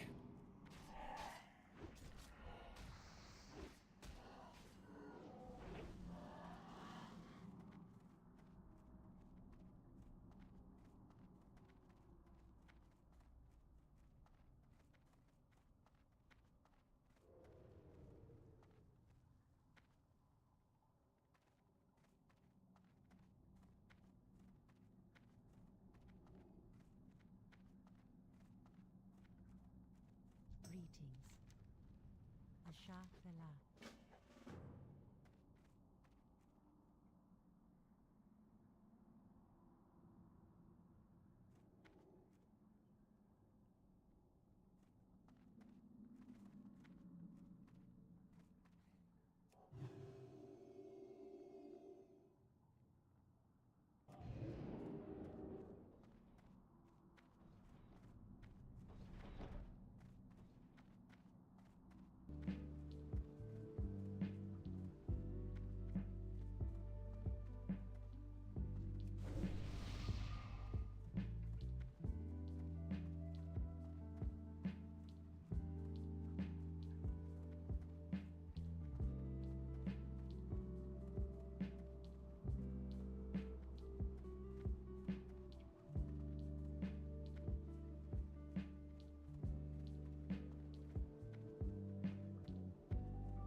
You there?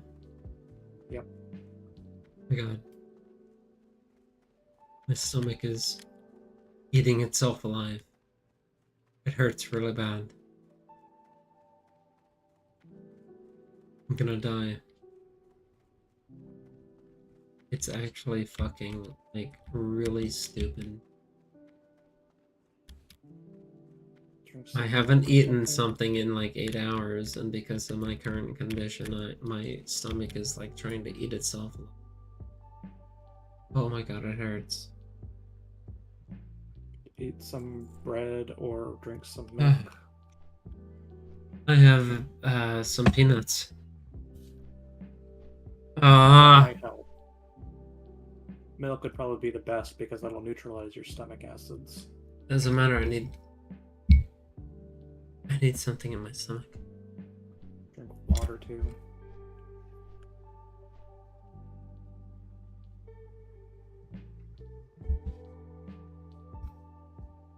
Oh,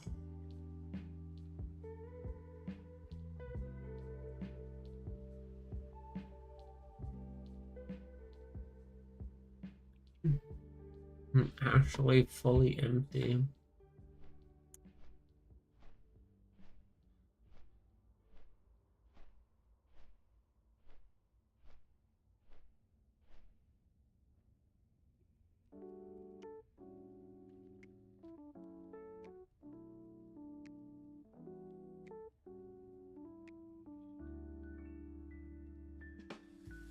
It's really sickening.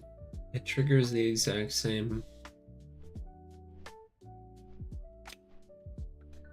like nerve system that me wanting to throw up does.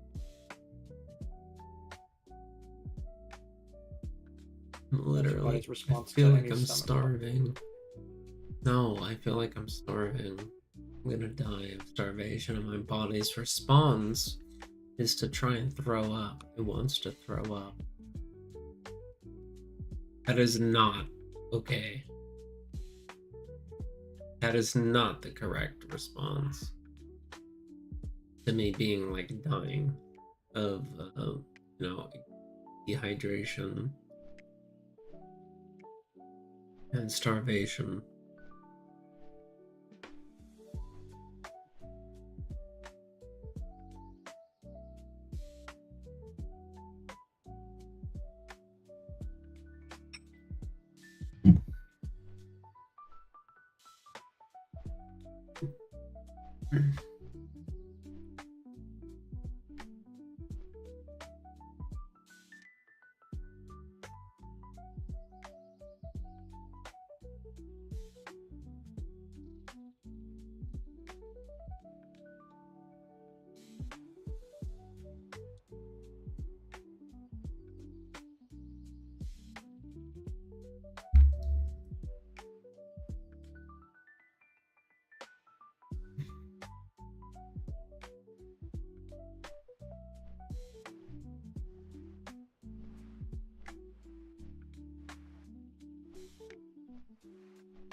Thorium wouldn't even make a good weapon material. What do you mean? Heavy, radioactive. I'm pretty sure a lot of those radioactive materials are soft.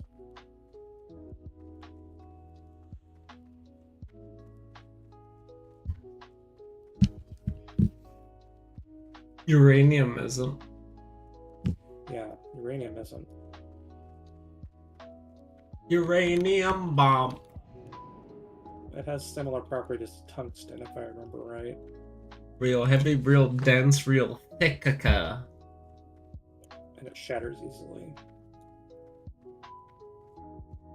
Hits hard as a motherfucker, though. Just because it's dense. Mm-hmm. Doesn't matter that it shatters, you want it. No, you don't want it to break, but it breaking almost doesn't matter when you consider the properties you can use it as. Yeah, thorium is soft, ductile, and tarnishes slowly to form a black oxide.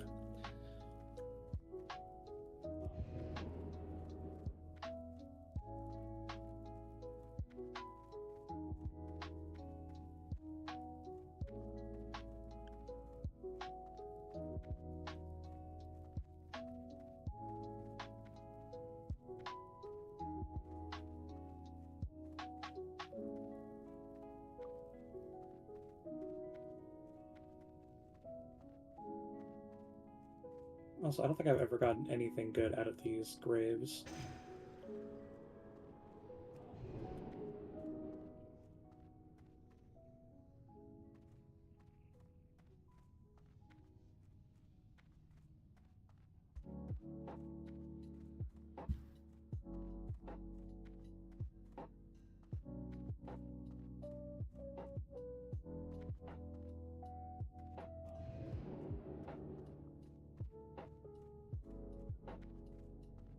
I've gotten some good stuff.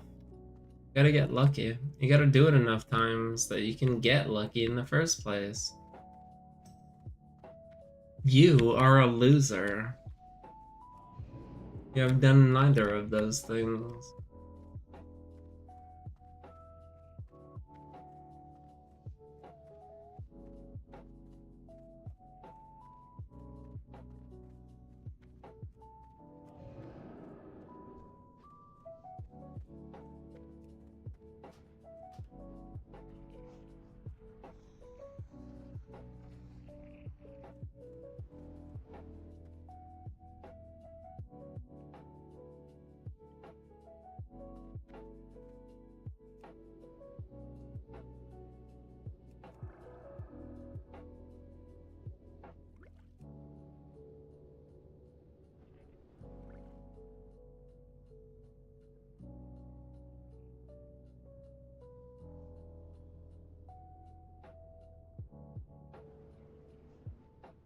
Forget what I just said. I take it back. It felt was being mean. I don't really mean it.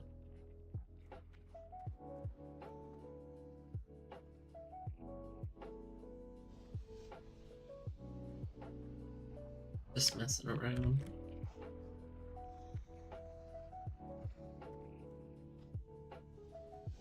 Insulte has died?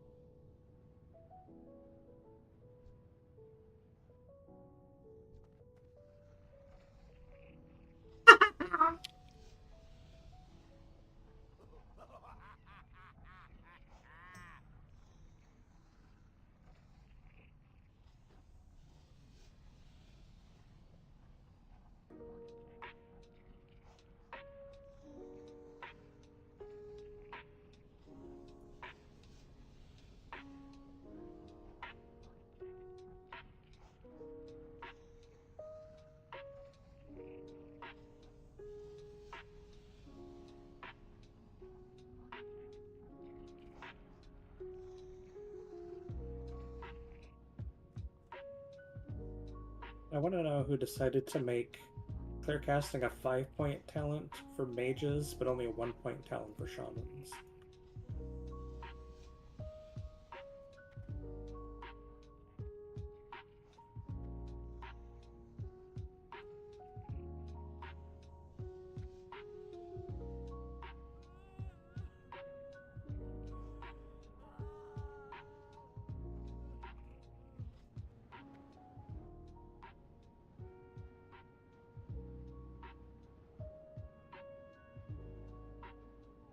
What'd you say?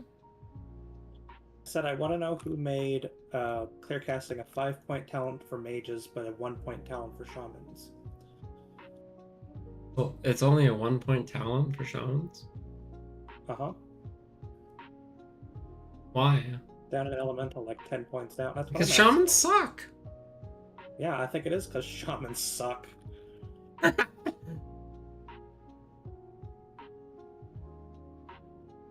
Shamans are real fucking good in groups, but really fucking struggle by themselves. Because they're just extremely mana inefficient. Or you have to play melee, which just fucking sucks on its own right.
$400 XP short, of course.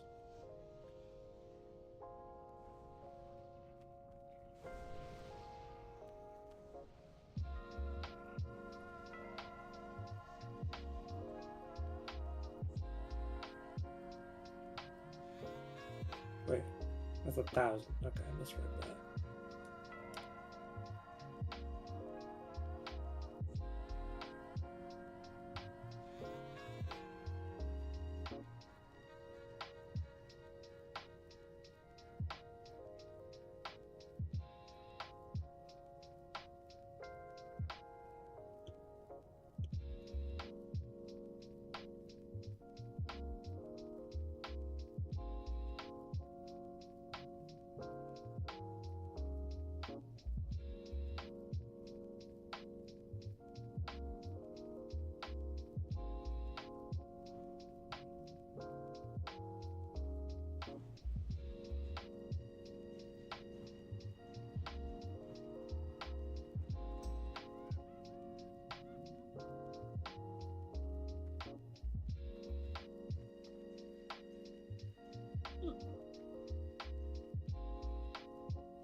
I'll be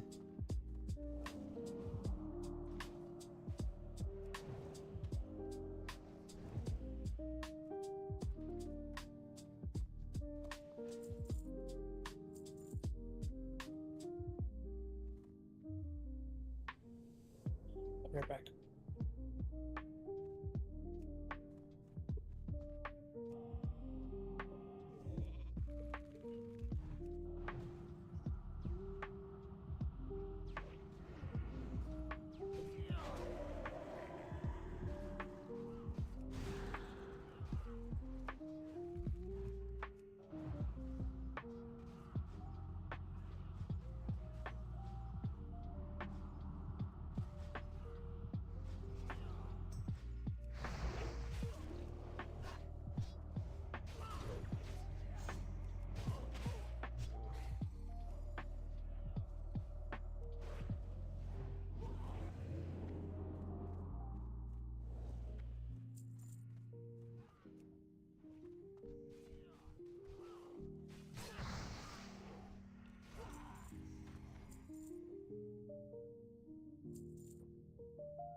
I'm back.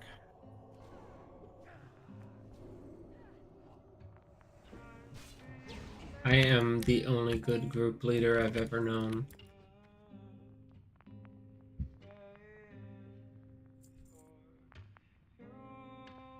I've had a few, actually. I just can't remember the names.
When I come to terms with my troll self, it's kind of like a real life.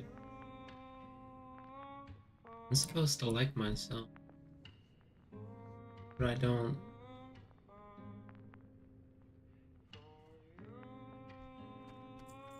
I know how that feels.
What does BFE mean? Context. I don't know. What do you mean you don't know? You're not watching, so you don't know, so I don't care. I don't know the context. I'm asking because I don't know. Well, I'm asking you where you're seeing it. Like, what's the surrounding words and stuff? Are you retarded? I just haven't been paying attention. No, I'm doing my own thing.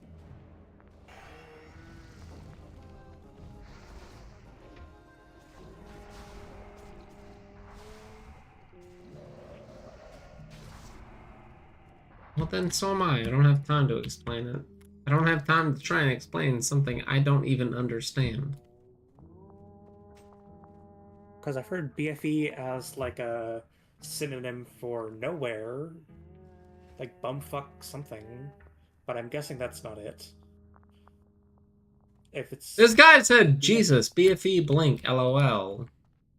but fucking Egypt, so yes, weird context to be using that in. Because like I said, As in, okay, as in I blinked into nowhere. Okay, that makes sense. Except I blinked into a perfect safe zone. That's why I blinked.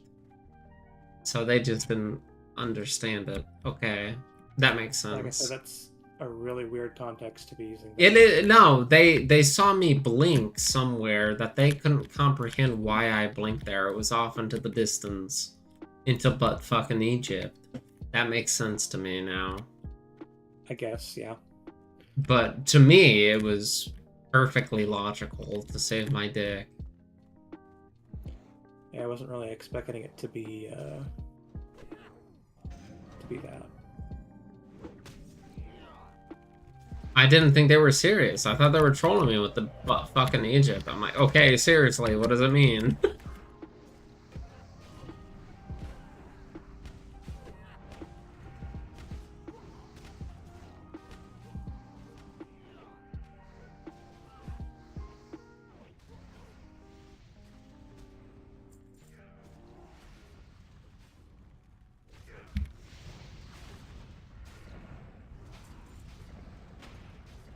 Do you want me to stream Warframe?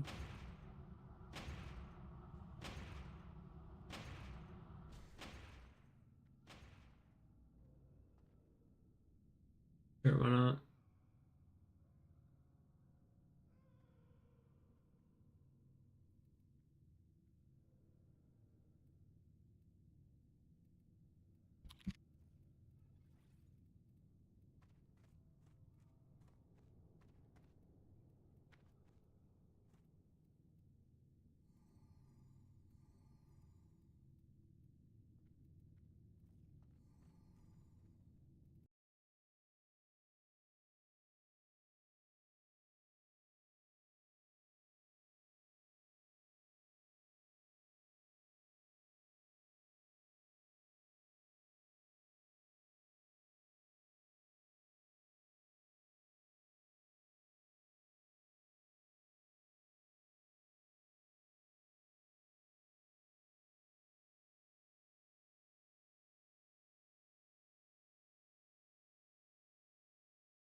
Used to listen to this 20 years ago.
You said a lot of things I didn't really notice until right now.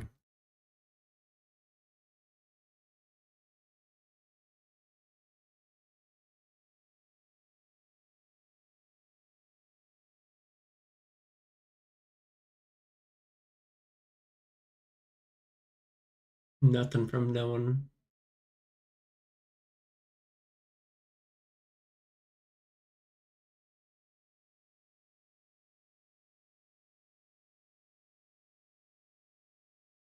But you're probably sick of me now, ain't you, mama?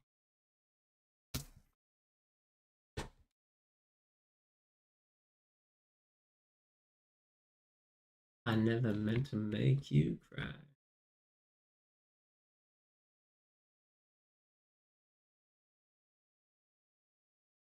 I never meant to hurt you.